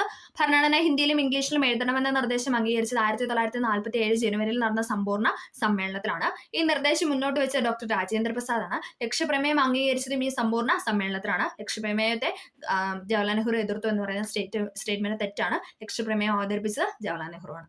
അടുത്തത്, താഴെ തന്നിരിക്കുന്നതിൽ പൗരത്വവുമായി ബന്ധപ്പെട്ട ശരിയായ പ്രസ്താവന ഏതെന്നാണ് ചോദിച്ചിരിക്കുന്നത്. പൗരത്വവുമായി ബന്ധപ്പെട്ട ശരിയായ പ്രസ്താവന ഏതാണ്? Option B. ഇതെല്ലാം ശരിയായിട്ടുള്ള പോയിന്റ്സ് ആണ്. Okay, option B. ഇതെല്ലാം ശരിയായ പോയിന്റ്സ് ആണ്. OCI എന്നതിന്റെ പൂർണ്ണരൂപം ഓവർസീസ് സിറ്റിസൺ ഓഫ് ഇന്ത്യ എന്നാണ്. ശരിയാണ് അല്ലെ. OCIയുടെ പൂർണ്ണ രൂപമാണ് ഏത്? ഓവർസീസ് സിറ്റിസൺ ഓഫ് ഇന്ത്യ എന്ന് പറയുന്നത്. ഭരണഘടനയുടെ 2-ാം ഭാഗത്താണ് പൗരത്വത്തെക്കുറിച്ച് പ്രതിപാദിക്കുന്നത്. ഭരണഘടനയുടെ 2-ാം ഭാഗത്താണ് ഏത് പൗരത്വത്തെക്കുറിച്ച് പ്രതിപാദിക്കുന്നത്. ഭരണഘടനയുടെ 6 മുതൽ 11 വരെയുള്ള വകുപ്പുകൾ പൗരത്വത്തെക്കുറിച്ച് പ്രതിപാദിക്കുന്നു. അത് തെറ്റാണ്, ഒരു മിസ്റ്റേക്ക് ഉണ്ട്. 5 മുതലാണ്, 5 മുതൽ 11 വരെയുള്ള വകുപ്പുകളാണ് പൗരത്വത്തെക്കുറിച്ച് പ്രതിപാദിക്കുന്നത്. ഇന്ത്യക്കാർക്ക് നേപ്പാൾ സന്ദർശിക്കാൻ വിസ ആവശ്യമില്ല എന്നാണ് പറയുന്നത്. അത് ശരിയാണ് അല്ലെ? ഇന്ത്യക്കാർക്ക് നേപ്പാൾ സന്ദർശിക്കാൻ എന്താണ്? വിസയുടെ ആവശ്യമില്ല. അപ്പം OCID എന്നതിന്റെ പൂർണ്ണരൂപം ഓവർസീസ് സിറ്റിസൺ ഓഫ് ഇന്ത്യ എന്നാണ്. ഭരണഘടനയുടെ 2-ാം ഭാഗത്താണ് പൗരത്വത്തെക്കുറിച്ച് പ്രതിപാദിക്കുന്നത്. 5 മുതൽ 11 വരെയാണ് വകുപ്പുകൾ എന്ന് പറയുന്നത്. ഇന്ത്യക്കാർക്ക് നേപ്പാൾ സന്ദർശിക്കാൻ വിസ ആവശ്യമില്ല എന്ന് പറയുന്നു. വിസ ആവശ്യമായിട്ടില്ല. ഓക്കെ, അടുത്ത ചോദ്യം. ആമുഖം ഒരു പ്രഖ്യാപനത്തിനേക്കാൾ കൂടുതലാണ്. അത് നമ്മുടെ ഭരണഘടനയുടെ ആത്മാവാണ്. നമ്മുടെ രാഷ്ട്രീയ സമൂഹത്തിന്റെ മാതൃകയാണത്. ഒരു വിപ്ലവത്തിനല്ലാതെ മറ്റൊന്നിനും മാറ്റാൻ കഴിയാത്ത ഒരു ദൃഢനിശ്ചയം അതിൽ അടങ്ങിയിരിക്കുന്നു. ഇന്ത്യൻ ഭരണഘടനയുടെ ആമുഖത്തെക്കുറിച്ച് ഇങ്ങനെ പറഞ്ഞത് ആരാണെന്നാണ് ചോദിച്ചിരിക്കുന്നത്. ഇങ്ങനെ അഭിപ്രായപ്പെട്ട വ്യക്തിയാണ് ആരെന്ന് പറയുന്നത്? ഓപ്ഷൻ സി, ജസ്റ്റിസ് ഹിദായത്തുള്ള എന്ന് പറയുന്നത്. ആമുഖം ഒരു പ്രഖ്യാപനത്തെക്കാൾ കൂടുതലാണ്. നമ്മുടെ ഭരണഘടനയുടെ ആത്മാവാണ്. ആമുഖം ഭരണഘടനയുടെ ആത്മാവ് എന്ന് പറഞ്ഞ ആരാണ്? ജസ്റ്റിസ് ഹിദായത്തുള്ളയാണ്. നമ്മൾ അങ്ങനെയാണല്ലോ പഠിച്ചു വെച്ചിരിക്കുന്നത്. ആമുഖത്തെ ഭരണഘടനയുടെ ആത്മാവ് എന്ന് വിശേഷിപ്പിച്ച ആരാണെന്ന് വെച്ചാൽ അത് ജസ്റ്റിസ് ഹിദായത്തുള്ളയാണ്. ഓക്കെ, ഇന്ത്യയുടെ രാഷ്ട്രീയ ജാതകം എന്ന ആമുഖത്തെ വിശേഷിപ്പിച്ച ആരാണെന്ന് ചോദിച്ചാൽ അത് KM മുൻഷിയാണ്. ഇന്ത്യയുടെ രാഷ്ട്രീയ ജാതകം എന്ന് ആമുഖത്തെ വിശേഷിപ്പിച്ചത് KM മുൻഷിയാണ്. ഭരണഘടനയുടെ തിരിച്ചറിയൽ കാർഡ് എന്ന ആമുഖത്തെ വിശേഷിപ്പിച്ചത് ആരാണെന്ന് വെച്ചാൽ അത് NA പൽക്കിവാലയാണ്. NA പൽക്കിവാലയാണ് ഭരണഘടനയുടെ തിരിച്ചറിയൽ കാർഡ് എന്ന ആമുഖത്തെ വിശേഷിപ്പിച്ചത്. ഭരണഘടനയുടെ കീനോട്ട് എന്ന ആമുഖത്തെ വിശേഷിപ്പിച്ചത് ഏണസ്റ്റ് ബാർക്കറാണ്. ഇതൊക്കെ PYQ ആണ്. ഭരണഘടനയുടെ കീനോട്ട് എന്ന ആമുഖത്തെ വിശേഷിപ്പിച്ചത് ഏണസ്റ്റ് ബാർക്കർ. ഭരണഘടനയുടെ ആത്മാവ് എന്ന് പറഞ്ഞത് ആരാണെന്ന് വെച്ചാൽ അത് ജവഹർലാൽ നെഹ്റു ആണ്. അതോടൊപ്പം എന്താണ്? ജസ്റ്റിസ് ഹിദായത്തുള്ളയാണ് ഇങ്ങനെയൊരു സ്റ്റേറ്റ്മെന്റ് നടത്തിയത്. നമ്മുടെ ചോദ്യത്തിൽ പറഞ്ഞിരിക്കുന്ന ഒരു സ്റ്റേറ്റ്മെന്റ് നടത്തിയത് ആരാണെന്ന് ചോദിച്ചാൽ അത് ജസ്റ്റിസ് ഹിദായത്തുള്ളയാണ്. ഭരണഘടനയുടെ ഹൃദയവും ആത്മാവും എന്ന് വിശേഷിപ്പിച്ച ആരാണെന്ന് ചോദിച്ചാൽ അത് താക്കൂർദാസ് ഭാർഗവയാണ്. ഭരണഘടനയുടെ ഹൃദയവും ആത്മാവും എന്ന് വിശേഷിപ്പിച്ചത് താക്കൂർദാസ് ഭാർഗവാണ്. അമേരിക്കയുടെ സ്വാതന്ത്ര്യ പ്രഖ്യാപനവുമായി സാമ്യമുള്ളതാണ് നമ്മുടെ ആമുഖം. ഇത് ഭരണഘടനയുടെ ആത്മാവാണ്. നമ്മുടെ രാഷ്ട്രീയ സമൂഹത്തിന്റെ മാതൃകയാണ്. ഇങ്ങനെയൊക്കെ പറഞ്ഞ ആരാന്ന് വെച്ചാൽ അത് ജസ്റ്റിസ് ഹിദായത്തുള്ളയാണ്. ഓക്കെ, എന്താണ്? സ്വാതന്ത്ര്യ പ്രഖ്യാപനവുമായി അമേരിക്കയുടെ സ്വാതന്ത്ര്യ പ്രഖ്യാപനവുമായി ബന്ധമുള്ളതാണ് അല്ലെങ്കിൽ സാമ്യമുള്ളതാണ് നമ്മുടെ ആമുഖം. അത് ഭരണഘടനയുടെ ആത്മാവാണെന്ന് വിശേഷിപ്പിച്ചത് ജസ്റ്റിസ് ഹിദായത്തുള്ളയാണ്. ജസ്റ്റിസ് ഹിദായത്തുള്ള. അടുത്ത ചോദ്യം. മൗലിക അവകാശങ്ങളുമായി ബന്ധപ്പെട്ട ശരിയായ പ്രസ്താവനകൾ കണ്ടെത്താനാണ് പറഞ്ഞിരിക്കുന്നത്. ശരിയായ പ്രസ്താവന. ഇവിടെ എല്ലാം ശരിയായിട്ടാണ് നൽകിയിരിക്കുന്നത്. എല്ലാം ശരിയാണ്. നമ്മുടെ മൗലിക അവകാശങ്ങളിൽ ചിലത് പൗരന്മാർക്ക് മാത്രമേ ലഭിക്കൂ അല്ലെ? നമ്മുടെ ഇന്ത്യൻ പൗരന്മാർക്ക് മാത്രമാണ് ചില മൗലിക അവകാശങ്ങൾ ലഭിക്കൂ. ചില മൗലിക അവകാശങ്ങൾ ഏത് വ്യക്തികൾക്കും ലഭിക്കും. അപ്പൊ ആദ്യത്തെ സ്റ്റേറ്റ്മെന്റ് ശരിയാണ്. ഓഫ് കോഴ്സ് രണ്ടാമത്തെയും ശരിയാണ് അല്ലെ? അതായത് ചിലത് പൗരന്മാർക്ക് ലഭിക്കുമെങ്കിൽ ബാക്കി മറ്റു ചിലത് എന്താണ്? അത് എല്ലാവർക്കും ലഭിക്കും. അതുകൊണ്ടാണല്ലോ അങ്ങനെ ഒരു സ്റ്റേറ്റ്മെന്റ് വരുന്നത്. നിയമത്തിന് മുമ്പിൽ തുല്യതയ്ക്കുള്ള അവകാശം ഏതൊരു വ്യക്തിക്കും ലഭിക്കും. നിയമത്തിന് മുൻപിൽ എന്താണ്? എല്ലാവരും തുല്യരാണെന്നാണല്ലോ നമ്മൾ പഠിച്ചു വെച്ചിരിക്കുന്നത്. നിയമത്തിന് മുമ്പിൽ തുല്യതയ്ക്കുള്ള അവകാശം ഏതൊരു വ്യക്തിക്കും ലഭിക്കും. പൊതു തൊഴിലിന്റെ കാര്യത്തിൽ അവസര സമത്വം ലഭിക്കുന്നത് ഇന്ത്യൻ പൗരന്മാർക്ക് മാത്രമാണ്. പൊതു തൊഴിലിന്റെ കാര്യത്തിൽ അവസര സമത്വം ലഭിക്കുന്നത് ഇന്ത്യൻ പൗരന്മാർക്ക് മാത്രമാണ്. നമ്മുടെ മൗലിക അവകാശങ്ങളിൽ ചിലത് പൗരന്മാർക്ക് മാത്രമേ ലഭിക്കൂ. മറ്റു ചിലത് എന്താണ്? എല്ലാ വ്യക്തികൾക്കും ലഭിക്കും. നിയമത്തിന് മുൻപിൽ തുല്യതയ്ക്കുള്ള അവകാശം ഏതൊരു വ്യക്തിക്കും ലഭിക്കും. പൊതു തൊഴിലിന്റെ കാര്യത്തിൽ അവസര സമത്വം ലഭിക്കുന്നത് ഇന്ത്യൻ പൗരന്മാർക്ക് മാത്രമാണ്. അടുത്ത ചോദ്യം ചേരുംപടി ചേർക്കാനാണ്. ചേരുംപടി ചേർക്കാൻ നോക്കിക്കേ, ഏതാണ് ഇവിടെ ശരിയായിട്ട് കൊടുത്തിരിക്കുന്നത്? ഓപ്ഷൻ A ആണ് അല്ലെ? നിർദ്ദേശക തത്വങ്ങൾ എന്ന ആശയം നമ്മൾ കടമെടുത്തിരിക്കുന്നത് അയർലൻഡിൽ നിന്നുമാണ്. നിർദ്ദേശക തത്വങ്ങൾ എന്ന ആശയം ഇന്ത്യ കടമെടുത്തിരിക്കുന്ന രാജ്യമാണ് അയർലൻഡ്. മൗലിക കർത്തവ്യങ്ങൾ എന്ന ആശയം കടമെടുത്തിരിക്കുന്നത് റഷ്യയിൽ നിന്നാണ്. മൗലിക കർത്തവ്യം എന്ന ആശയം കടമെടുത്തിരിക്കുന്നത് റഷ്യയിൽ നിന്നാണ്. അവശിഷ്ട അധികാരം എന്ന ആശയം കടമെടുത്തിരിക്കുന്നത് കാനഡയിൽ നിന്നാണ്. അവശിഷ്ട അധികാരം കാനഡയിൽ നിന്നാണ്. ഭരണഘടനാ ഭേദഗതി എന്ന ആശയം കടമെടുത്തിരിക്കുന്നത് ദക്ഷിണാഫ്രിക്കയിൽ നിന്നുമാണ്. ഇമ്പോർട്ടന്റ് ആണ്. ഭരണഘടനാ ഭേദഗതി എന്ന ആശയം കടമെടുത്തിരിക്കുന്നത് ദക്ഷിണാഫ്രിക്കയിൽ നിന്നുമാണ്. ഒന്നുകൂടെ പറയാം. നിർദ്ദേശക തത്വങ്ങൾ അയർലൻഡ്, മൗലിക കർത്തവ്യങ്ങൾ എന്ന ആശയം റഷ്യ, അവശിഷ്ട അധികാരങ്ങൾ എന്ന ആശയം കാനഡ, ഭരണഘടനാ ഭേദഗതി എന്ന ആശയം ദക്ഷിണാഫ്രിക്കയിൽ നിന്നും കടമെടുത്തിരിക്കുന്നതാണ്. അടുത്തത് ഡാഷ് സ്ഥാനത്തേക്കുള്ള തെരഞ്ഞെടുപ്പിന് താഴെ പറയുന്ന യോഗ്യതകൾ ആവശ്യമാണ്. അപ്പം അതിന്റെ ആ ഒരു യോഗ്യതകളാണ് നൽകിയിരിക്കുന്നത്. അത് ഏത് സ്ഥാനത്തേക്കാണെന്ന് ചോദിച്ചിരിക്കുന്നത്. ഇന്ത്യൻ പൗരനായിരിക്കണം, 35 വയസ്സ് പൂർത്തിയായിരിക്കണം, ലാഭകരമായ ഒരു പദവിയും വഹിക്കരുത്, രാജ്യസഭാ അംഗമായി തിരഞ്ഞെടുക്കാൻ യോഗ്യത ഉണ്ടായിരിക്കണം. ആ ലാസ്റ്റത്തെ പോയിന്റ് വെച്ചിട്ടാണ് നമുക്ക് ആളാരാന്ന് കണ്ടുപിടിക്കാനായിട്ട് സാധിക്കും അല്ലെ. രാജ്യസഭാ അംഗമായിട്ട് തിരഞ്ഞെടുക്കാൻ യോഗ്യത ഉണ്ടായിരിക്കണം. അപ്പൊ രാജ്യസഭയിലെ ചെയർമാൻ ആയിരിക്കേണ്ട യോഗ്യത അല്ലേ അത് പറയുന്നത്. രാജ്യസഭയിലെ ചെയർമാൻ ആരാണ്? എപ്പോഴും ഉപരാഷ്ട്രപതിയാണ് അല്ലെ. രാജ്യസഭയിലെ ചെയർമാനായിട്ട് നമ്മൾ പറയുന്നത് ഉപരാഷ്ട്രപതിയാണ്. അപ്പോൾ ഓഫ് കോഴ്സ് ആൻസർ എന്ന് പറയുന്നത് ഉപരാഷ്ട്രപതിയാണ് അല്ലെ. ഉപരാഷ്ട്രപതി സ്ഥാനത്തേക്കുള്ള തെരഞ്ഞെടുപ്പിന് ആവശ്യമായ യോഗ്യതകളാണ് താഴെ നൽകിയിരിക്കുന്നത്. ഇന്ത്യൻ പൗരനായിരിക്കണം, 35 വയസ്സ് പൂർത്തിയായിരിക്കണം, ലാഭകരമായ ഒരു പദവിയും വഹിക്കരുത്, രാജ്യസഭാംഗമായി തിരഞ്ഞെടുക്കാനുള്ള യോഗ്യത ഉണ്ടായിരിക്കണമെന്ന് പറയുന്നു. ഓക്കെ, അപ്പൊ ആ ഒരു കാര്യം ക്ലിയർ ആയി. അടുത്ത ചോദ്യം, അടുത്തത് പുസ്തകങ്ങളും അവരുടെ രചയിതാക്കളുമാണ് തന്നിരിക്കുന്നത്. അപ്പൊ നമ്മൾ അത് ചേരുംപടി ചേർക്കാനാണ് ചോദ്യം എന്ന് പറയുന്നത്. ഉത്തരം എന്ന് പറയുന്നത് ഓപ്ഷൻ ബി ആണ്. ഓപ്ഷൻ ബി നമുക്ക് നോക്കാം. The power of the prime minister, ഇത് ആരുടെയാണ്? ഹംഫ്രി ബെർക്ലിയുടെ പുസ്തകമാണ്. The power of the prime minister എന്ന പുസ്തകം ആരുടെയെന്ന് വെച്ചാൽ അത് ഹംഫ്രി ബെർക്ലിയുടെയാണ്. സ്പിരിറ്റ് ഓഫ് ലോ, നിയമങ്ങളുടെ അന്തസത്ത, അത് ആരുടെയെന്ന് വെച്ചാൽ അത് മോണ്ടസ്ക്യൂന്റെ ആണ്. മോണ്ടസ്ക്യൂന്റെ കൃതിയാണ് നിയമങ്ങളുടെ അന്തസത്ത അല്ലെങ്കിൽ സ്പിരിറ്റ് ഓഫ് ലോസ് എന്ന് പറയുന്നത്. ഇന്ത്യ 2020, ഇത് ആരുടെ കൃതിയാണ്? ഇന്ത്യ 2020 എന്ന് പറയുന്നത് ഡോക്ടർ APJ അബ്ദുൽ കലാം സാറിന്റെ കൃതിയാണ് അല്ലെ. ഇന്ത്യ 2020 എന്ന് പറയുന്നത് doctor APJ Abdul Kalam sir. My truth എന്ന് പറയുന്നത് ഇന്ദിരാഗാന്ധിയുടെ കൃതിയാണ് അല്ലെ. ഇന്ദിരാഗാന്ധിയുടെ പുസ്തകമാണ് മൈ ട്രൂത്ത് എന്ന് പറയുന്നത്.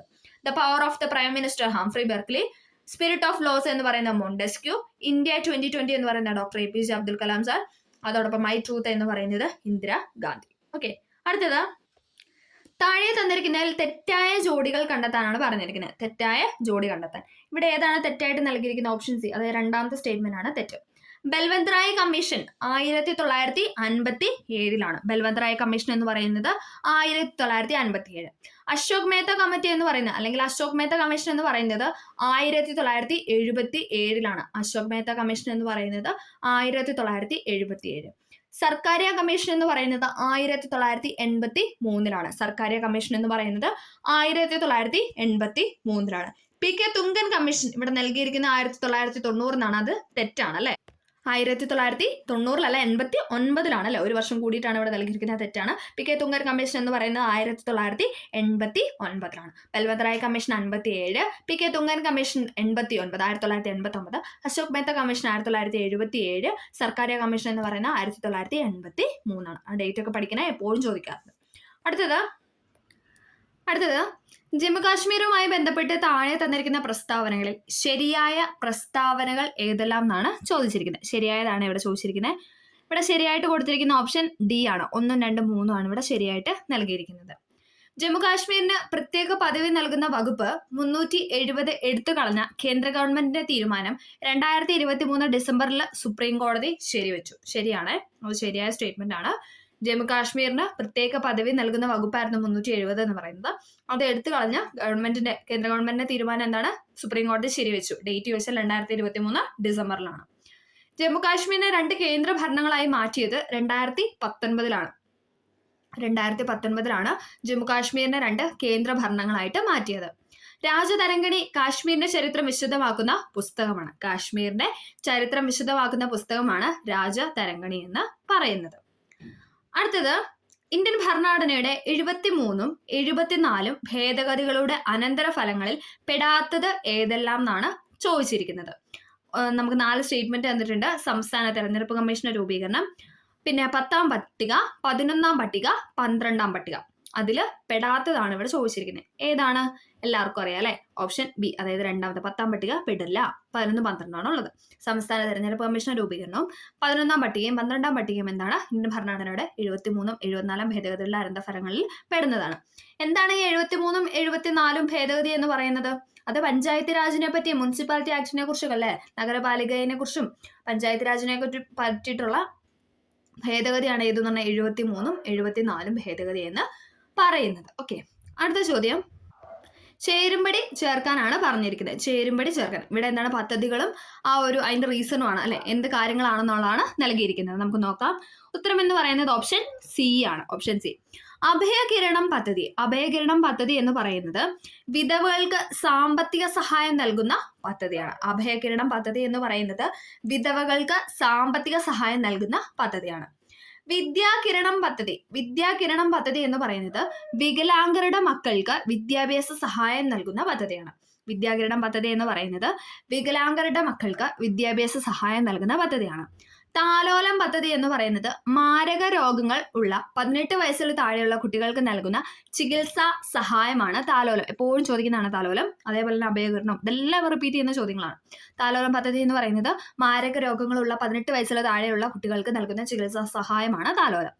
വിദ്യാജ്യോതി പദ്ധതി എന്ന് പറയുന്നത് PH വിദ്യാർത്ഥികൾക്ക് പഠനത്തിലുള്ള സാമ്പത്തിക സഹായം നൽകുന്നതാണ്. ഓക്കെ, അഭയകരണം പദ്ധതി എന്ന് പറയുന്ന വിധവകൾക്ക് സാമ്പത്തിക സഹായം, വിദ്യാകിരണം വികലാംഗരുടെ മക്കൾക്ക് വിദ്യാഭ്യാസ സഹായം, താലോലം എന്ന് പറയുന്ന മാരക രോഗങ്ങളുള്ള 18 വയസ്സിൽ താഴെയുള്ള കുട്ടികൾക്ക് ചികിത്സാ സഹായം, വിദ്യാജ്യോതി എന്ന് പറയുന്ന PH വിദ്യാർത്ഥികൾക്ക് പഠനത്തിലുള്ള സാമ്പത്തിക സഹായം എന്നാണ്. ഓക്കെ, ഇമ്പോർട്ടൻ്റ് ആയ മറ്റ് പദ്ധതികൾ കൂടെ നമുക്കൊന്ന് ജസ്റ്റ് നോക്കാം. പ്രീവിയസിൽ ചോദിച്ച മറ്റ് പദ്ധതികളാണ് നോക്കാം.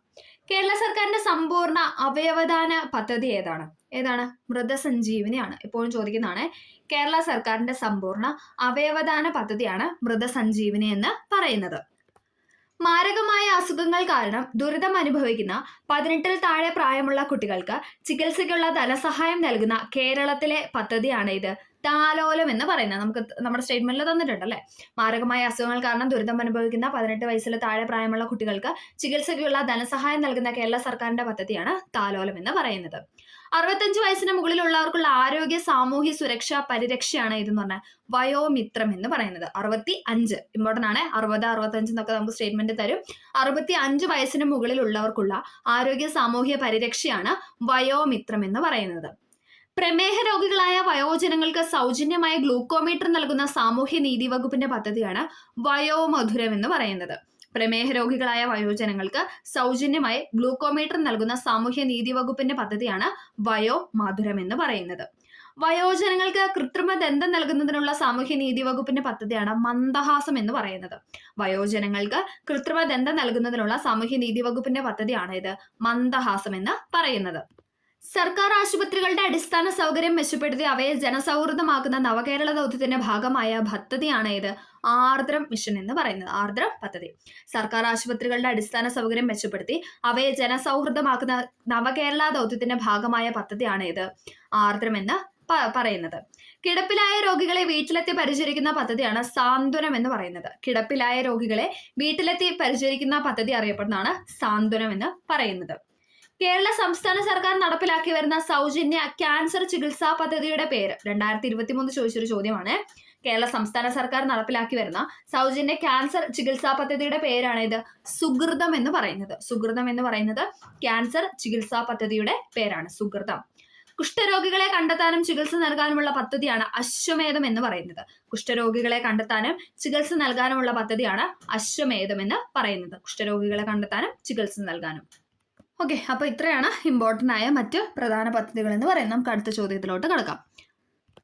താഴെ തന്നിരിക്കുന്ന തെറ്റായ പ്രസ്താവനകൾ ഏതെല്ലാം എന്നാണ് ചോദിച്ചിരിക്കുന്നത്. തെറ്റായ പ്രസ്താവനയാണ് ഇവിടെ ചോദിച്ചിരിക്കുന്നത്. ഏതാണ്? ഓപ്ഷൻ സി ആണ്. 4ാമത്തെ സ്റ്റേറ്റ്മെന്റ് മാത്രമാണ് തെറ്റ്. കേരളത്തിലെ ഇപ്പോഴത്തെ chief secretary V Venu IAS ആണ്. ആ സമയത്ത് വി വേണു ആണ്. ഇപ്പം നിലവിലെ കേരളത്തിലെ ചീഫ് സെക്രട്ടറി ആരാണെന്നൊന്ന് കമന്റ് ചെയ്യണേ. നമുക്ക് കറണ്ട് അഫെയറിൽ നമ്മൾ പഠിപ്പിച്ചതാണ്. നമ്മൾ ഓൾറെഡി നമുക്ക് അല്ലെ നമ്മുടെ ന്യൂസിലൊക്കെ വന്ന ന്യൂസ് പേപ്പറിലും ഒക്കെ വന്നിട്ട് നമുക്ക് നന്നായിട്ട് പരിചിതമുള്ള ഒരാളാണ്. വി വേണുമായി ബന്ധപ്പെട്ട തന്നെ ഒരാളാണ്. അപ്പോൾ ഒന്ന് കമന്റ് ചെയ്യുക. കേരളത്തിൽ ഇപ്പോഴത്തെ ചീഫ് സെക്രട്ടറി ആരാന്നുള്ളത്. കേരള നിയമനിർമ്മാണ സഭ ഏക മണ്ഡല നിയമനിർമ്മാണ സഭയാണ്. ശരിയാണ് അല്ലെ. കേരളത്തിലെ നിയമനിർമ്മാണ സഭ എന്ന് പറയുന്നത് ഏകമണ്ഡല നിയമനിർമ്മാണ സഭയാണ്. കേരള നിയമനിർമ്മാണ സഭ ഡെപ്യൂട്ടി സ്പീക്കർ ചിറ്റയം ഗോപകുമാർ ആണ്. ശരിയാണ് അല്ലെ. കേരള നിയമനിർമ്മാണ സഭ ഡെപ്യൂട്ടി സ്പീക്കർ ചിറ്റയം ഗോപകുമാർ ആണ്. അത് ശരിയാണ്. അടുത്ത ചോദ്യം ഡിലീറ്റഡ് ആയിരുന്നേ. ദെൻ നെക്സ്റ്റ്, 2 വസ്തുക്കൾ തമ്മിലുള്ള ചലനത്തെ എതിർക്കുന്നതും പ്രതലത്തിന് സമാന്തരവുമായ ബലത്തിന്റെ പറയുന്ന പേരെന്താണെന്നാണ് ചോദിച്ചിരിക്കുന്നത്. എന്താണ്? ഓപ്ഷൻ സി ഘർഷണ ബലം എന്നാണ്. 2 വസ്തുക്കൾ തമ്മിലുള്ള ചലനത്തെ എതിർക്കുന്നതും പ്രതലത്തിന് സമാന്തരവുമായ ബലമാണ് കർഷണ ബലമെന്ന് പറയുന്നത്. കർഷണ ബലമെന്ന് പറയുന്നത്. ഒരു പ്രതലം മറ്റൊരു പ്രതലത്തിലൂടെ ചലിക്കുമ്പോഴോ ചലിക്കാൻ ശ്രമിക്കുമ്പോഴോ അവയുടെ ആപേക്ഷിക ചലനത്തെ എതിർക്കുന്ന തരത്തിൽ അവയ്ക്കിടയിൽ പ്രതലത്തിന് സമാന്തരമായി അനുഭവപ്പെടുന്ന ബലമാണ് ഫ്രിക്ഷണൽ ഫോഴ്സ് അഥവാ കർഷണ ബലം എന്ന് പറയുന്നത്. എക്സാമ്പിൾ പറയുമ്പോൾ നിങ്ങൾക്ക് മനസ്സിലാവും. അതായത് നമ്മൾ ഉരുളൽ ഘർഷണം, ഒരു വസ്തു മറ്റൊരു വസ്തുവിന് മുകളിലൂടെ ഉരുട്ടി നീക്കുമ്പോൾ അനുഭവപ്പെടുന്ന കർഷണ ബലമാണ് ഇത് ഉരുളൽ ഘർഷണം എന്ന് പറയുന്നത്. നമുക്ക് ചോദിക്കാറുണ്ട് അല്ലെ. ഒരു വസ്തു മറ്റൊരു വസ്തുവിന് മുകളിലൂടെ ഉരുട്ടി നീക്കുമ്പോൾ അനുഭവപ്പെടുന്ന ഘർഷണ ബലമാണ് ഉരുളൽ ഘർഷണം അഥവാ റോളിംഗ് ഫ്രിക്ഷൻ എന്ന് പറയുന്നത്. അതേപോലെ തന്നെ നിരങ്ങൾ ഘർഷണവുമുണ്ട്, സ്ലൈഡിംഗ് ഫ്രിക്ഷൻ. അതെന്താണ്? ഒരു വസ്തു മറ്റൊരു വസ്തുവിന് മുകളിലൂടെ നിരക്കി നീക്കുമ്പോൾ അനുഭവപ്പെടുന്ന ഘർഷണ ബലമാണ് നിരങ്ങൽ ഘർഷണം എന്ന് പറയുന്നത്. അപ്പം ഉരുട്ടി നീക്കുവാണെങ്കിൽ അത് ഉരുളൽ ഘർഷണവും, നിരക്കി നീക്കുവാണെങ്കിൽ അതെന്താണ്? നിരങ്ങൽ ഘർഷണവുമാണ്. നിരങ്ങൽ ഘർഷണം. വസ്തുവിന്റെ ഭാരം കൂടുന്നതിനനുസരിച്ച് കർഷണബലം കൂടുകയാണുള്ളത്, അല്ലെ? നമുക്കറിയാം, നല്ല വെയിറ്റ് ഉള്ള ഒരു സാധനം നമ്മളിങ്ങനെ ഉരുട്ടി അല്ലെ തെന്നി നീക്കി മാറ്റുമ്പോൾ നമുക്കറിയാം, അല്ലെ? അതിന്റെ ഭാരം കൂടുന്നതിനനുസരിച്ച് കർഷണബലവും എന്താണ്? കൂടുകയാണ് ചെയ്യുന്നത്. കർഷണം കുറയ്ക്കാൻ ഉപയോഗിക്കുന്ന വസ്തുക്കൾ അറിയപ്പെടുന്നതാണ് സ്നേഹകങ്ങൾ അഥവാ ലൂബ്രിക്കൻസ്. ചോദിച്ചിട്ടുണ്ട്, കർഷണം കുറയ്ക്കാൻ വേണ്ടിയിട്ട് നമ്മൾ യൂസ് ചെയ്യുന്നതാണ് ഇത് ലൂബ്രിക്കൻസ് അഥവാ സ്നേഹകങ്ങൾ എന്ന് പറയുന്നത്. ഇനി മറ്റൊരു ചോദ്യമാണ്, ഖരാവസ്ഥയിലുള്ള ഒരു സ്നേഹകത്തിന് എക്സാമ്പിൾ ചോദിച്ചിട്ടുണ്ട്. ഖരാവസ്ഥയിലുള്ള സോളിഡ് ഫോമിലുള്ള സ്നേഹകം അല്ലെങ്കിൽ ലൂബ്രിക്കന്റിന്റെ എക്സാമ്പിൾ ആണ് ഇത് ഗ്രാഫൈറ്റ് എന്ന് പറയുന്നത്. ഇമ്പോർട്ടന്റ് ആണ്. ഖരാവസ്ഥയിലുള്ള സ്നേഹകത്തിന് എക്സാമ്പിൾ ആണ് ഗ്രാഫൈറ്റ് എന്ന് പറയുന്നത്. എന്താണ് പ്രതലബലം അഥവാ സർഫസ് ടെൻഷൻ എന്ന് പറയുന്നത്? ദ്രാവകത്തിന്റെ ഉപരിതലം അതിന്റെ വിസ്തീർണം പരമാവധി കുറയ്ക്കാൻ ഉളവാക്കുന്ന ബലമാണ് പ്രതലബലം എന്ന് പറയുന്നത്. നമുക്ക് അതൊന്നും പഠിക്കണ്ട, എക്സാമ്പിൾ പഠിച്ചാൽ മതി. മഴത്തുള്ളിയുടെ ഗോളാകൃതിക്ക് കാരണമാകുന്ന ബലം ഏതാണെന്ന് ചോദിച്ചാൽ അത് പ്രതലബലം അഥവാ സർഫസ് ടെൻഷൻ ആണ്. മഴത്തുള്ളിയുടെ ഗോളാകൃതിക്ക് എപ്പോഴും ചോദിക്കുന്നതാണ്. മഴത്തുള്ളികളുടെ ഗോളാകൃതിക്ക് കാരണമാകുന്ന ബലമാണ് പ്രതലബലം. ദ്രാവക തുള്ളികൾക്കും കുമിളകൾക്കും ഗോളാകൃതി നൽകുന്നതും പ്രതലബലം തന്നെയാണ്. ദ്രാവക തുള്ളികൾക്കും കുമിളകൾക്കും ഗോളാകൃതി നൽകുന്നത് പ്രതലബലമാണ്. ഷഡ്പദങ്ങൾക്ക് ജലോപരിതലത്തിൽ നടക്കാൻ സാധിക്കുന്നതിന് കാരണമായ ബലം ചോദിച്ചാലും ഏത് തന്നെയാണ്? പ്രതലബലമാണ്. ഷഡ്പദങ്ങൾക്ക് ജലോപരിതലത്തിൽ നടക്കാൻ സാധിക്കുന്നതിന് കാരണമായ ബലം ചോദിച്ചാലും ഏത് തന്നെയാണ്? അത് പ്രതലബലമാണ്. അടുത്തത് നമ്മൾ പറയുന്നത് വിസ്കസ് ബലത്തെ പറ്റിയാണ്. വിസ്കസ് ബലം. അപ്പൊ നമുക്ക് അതിന്റെ എക്സാമ്പിൾ പഠിച്ചാൽ മതി. ഇപ്പൊ നമ്മളൊരു സ്ലോപ്പിൽ ഇങ്ങനെ നമ്മൾ കുറച്ച് ജലവും കുറച്ച് തേനും താഴേക്ക് ഒഴുക്കി വിട്ടാൽ ആദ്യം എത്തുന്നത് എന്തായിരിക്കും? അത് ജലമായിരിക്കും, അല്ലെ? നല്ല തേനാണെങ്കിൽ എന്താണ്? പതുക്കെ സാവധാനമായിരിക്കും അത് താഴേക്ക് ഊർന്നിറങ്ങുന്നത്. അതുകൊണ്ട് തന്നെ നമുക്ക് പറയാം വിസ്കോസിറ്റി കൂടിയ ദ്രാവകമാണ് ഇത് തേൻ എന്ന് പറയുന്നത്. ഇമ്പോർട്ടന്റ് ആണ്, പ്രീവിയസ് ഇയറിൽ ചോദിച്ചിട്ടുണ്ട്. വിസ്കോസിറ്റി കൂടിയ ദ്രാവകങ്ങൾ എന്ന് പറഞ്ഞിട്ട് ജലവും ആൽക്കഹോള് തേൻ എന്നൊക്കെ പറഞ്ഞിട്ട് ഓപ്ഷൻ തരും. അതിൽ എന്താണ്? വിസ്കോസിറ്റി കൂടിയ ദ്രാവകത്തിന് എക്സാമ്പിൾ ആണ് തേന്, അതേപോലെ തന്നെ ഗ്ലിസറിൻ, പിന്നെ നമ്മുടെ ബ്ലഡ്, രക്തം എന്നൊക്കെ പറയുന്നത് വിസ്കോസിറ്റി കൂടിയ ദ്രാവകത്തിന് എക്സാമ്പിൾ ആണ്. ഇനി കുറഞ്ഞ ദ്രാവകത്തിന് എക്സാമ്പിൾ ചോദിക്കുകയാണെങ്കിൽ അത് ഏതൊക്കെയാണ്? ജലം, ആൽക്കഹോള്. ജലം അതോടൊപ്പം ആൽക്കഹോള് എന്നൊക്കെ പറയുന്നത് വിസ്കോസിറ്റി കുറഞ്ഞ ദ്രാവകങ്ങൾക്ക് എക്സാമ്പിൾ ആണ്.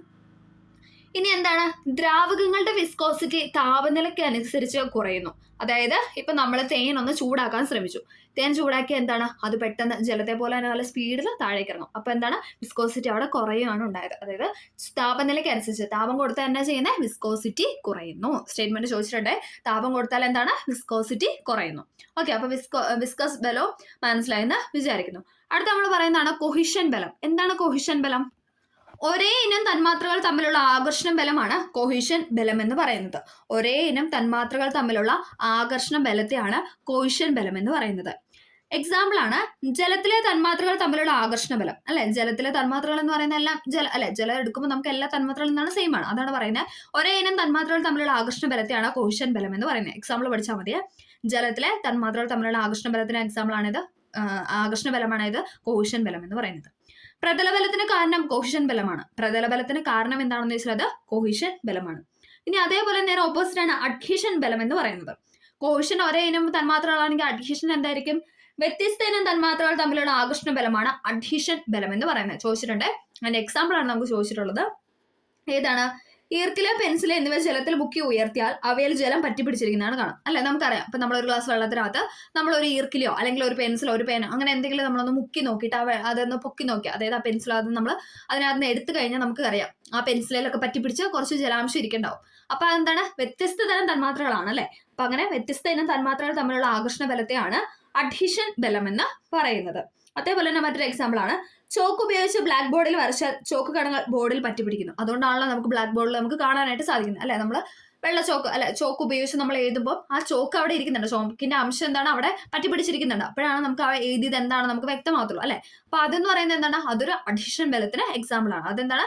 വ്യത്യസ്ത ഇനങ്ങളിലുള്ള തന്മാത്രകളാണ്. കറൻസി നോട്ടുകൾ എണ്ണുമ്പോൾ കൈവിരലുകൾ ഇടയ്ക്കിടെ നനയ്ക്കുന്നത് നമുക്കറിയാലോ. നമ്മളിങ്ങനെ തുപ്പിലൂട്ടി നനയ്ക്കാറുണ്ട് നോട്ട് എണ്ണുമ്പോൾ ഒക്കെ. അപ്പൊ അത് എന്താണ്? രണ്ട് തരത്തിലുള്ള അല്ലെങ്കിൽ വ്യത്യസ്ത തരത്തിലുള്ള തന്മാത്രകളാണ്. മറ്റൊരു എക്സാമ്പിൾ ആണ് മഴ പെയ്യുമ്പോൾ മഴത്തുള്ളികൾ വാഹനങ്ങളുടെ ഗ്ലാസിന്മേൽ പറ്റിപ്പിടിക്കുന്നത്. അതും എന്താണ്? ഒരു എക്സാമ്പിൾ ആണ്, അല്ലെ? മഴ പെയ്യുമ്പോൾ നമുക്കറിയാം നമ്മുടെ വണ്ടിയുടെ മിററിലൊക്കെ എന്താണ് വെള്ളം ഇങ്ങനെ പറ്റിപ്പിടിച്ചിരിക്കുന്നതാണ്. അപ്പോൾ അതെന്ന് പറയുന്നത് എന്താണ്, അതും അഡ്ഹീഷൻ ബലത്തിന് എക്സാമ്പിളാണ്. ഓക്കെ, അപ്പോൾ ഇത് പറഞ്ഞ പോയിന്റ്സ് എല്ലാം ക്ലിയർ ആയെന്ന് പ്രതീക്ഷിക്കുന്നു. നമ്മൾ ആ ഒരു കാര്യം പഠിക്കുന്നതിനേക്കാൾ ഉപരി നമുക്ക് എപ്പോഴും എക്സാമ്പിൾ തന്നിട്ടായിരിക്കും ഇത് ഏത് ബലമാണ് അല്ലെങ്കിൽ ഏത് ഫോഴ്സ് ആണ് യൂസ് ചെയ്യുന്നത് ചോദിച്ചിട്ടായിരിക്കും നമുക്ക് കൂടുതൽ ചോദ്യങ്ങൾ കാണാറുള്ളത്. അടുത്തത്, സ്ഥിരവേഗതയും വ്യത്യസ്ത പ്രവേഗവുമുള്ള ഒരു ചലനത്തിന് ഉദാഹരണമാണ് ഏതെന്ന് പറയുന്നത്? ഓപ്ഷൻ ബി, സമവർത്തുള ചലനം എന്ന് പറയുന്നത്. സ്ഥിരവേഗതയും വ്യത്യസ്ത പ്രവേഗവുമുള്ള ചലനത്തിന് ഉദാഹരണമാണ് സമവർത്തുള ചലനം. എന്താണ് വർത്തുള ചലനം? വസ്തുവിന്റെ വൃത്താകാര പാതയിലൂടെയുള്ള ചലനമാണ് വർത്തുള ചലനം എന്ന് പറയുന്നത്. നമുക്ക് അതിന്റെ എക്സാമ്പിൾ നോക്കാം. കയറിൽ കെട്ടിയ കല്ല് കറക്കുമ്പോൾ കല്ലിലുണ്ടാകുന്ന ചലനം അതെന്ന് പറയുന്നത് എന്താണ്? അത് വർത്തുള ചലനമാണ്. നമുക്കറിയാം, കയറിൽ ഒരു കല്ല് കെട്ടിയിട്ട് അല്ലെ, കല്ല് കെട്ടി അത് നമ്മളിങ്ങനെ കറക്കാൻ നോക്കും. ആ കറക്കാൻ നോക്കുമ്പോൾ കല്ലിലുണ്ടാകുന്ന ചലനം അല്ലെ, കല്ലിങ്ങനെ നല്ല സ്പീഡിൽ നമ്മളിങ്ങനെ കറക്കി കഴിഞ്ഞാൽ നമുക്ക് കാണാം അവിടെ ഒരു സർക്കിൾ ഫോം ചെയ്യുന്നുണ്ട് അല്ലെ. അതിനാണ് നമ്മൾ എന്തെന്ന് പറയുന്നത്? സർക്കുലർ മോഷൻ അഥവാ വർത്തുള ചലനം എന്ന് പറയുന്നത്. അതേപോലെ തന്നെ കോമ്പസിൽ ഘടിപ്പിച്ച് വൃത്തം വരയ്ക്കുമ്പോൾ പെൻസിലിന്റെ ചലനം നമുക്കറിയാം. നമ്മൾ ചെറിയ ക്ലാസ്സിലൊക്കെ പഠിക്കുമ്പോൾ നമ്മൾ കോമ്പസിന്റെ പെൻസിൽ ഘടിപ്പിച്ച് നമ്മൾ വൃത്തം വരച്ചിട്ടുണ്ടല്ലോ മാത്സിലൊക്കെ. അപ്പൊ ആ സമയത്ത് നല്ല കറക്റ്റ് ആയിട്ടുള്ള ഒരു സർക്കുലർ മോഷൻ അവിടെ നടക്കുന്നുണ്ട്. അപ്പൊ അതിനെയാണ് നമ്മൾ എന്ത് പറയുന്നത്? വർത്തുള ചലനം എന്ന് പറയുന്നത്. അതേപോലെ തന്നെ വൃത്തപാതയിലൂടെ സഞ്ചരിക്കുന്ന ഒരു വസ്തു തുല്യ സമയം കൊണ്ട് തുല്യ ദൂരം സഞ്ചരിക്കുകയാണെങ്കിൽ അത്തരം ചലനങ്ങളെയാണ് നമ്മൾ എന്തെന്ന് പറയുന്നത്? സമവർത്തുള ചലനം എന്ന് പറയുന്നത്. Uniform circular motion. എന്താണ്? വൃത്തപാതയിലൂടെ സഞ്ചരിക്കുന്ന ഒരു വസ്തു തുല്യ സമയം കൊണ്ട് തുല്യ ദൂരം, തുല്യ സമയം, അതായത് ടൈം ഈസ് ഈക്വൽ ടു എന്താണ്? ഡിസ്റ്റൻസ്. തുല്യ സമയം കൊണ്ട് തുല്യ ദൂരം സഞ്ചരിക്കുകയാണെങ്കിൽ അത്തരം ചലനങ്ങളെ പറയുന്നതാണ് സമവർത്തുള ചലനം എന്ന് പറയുന്നത്.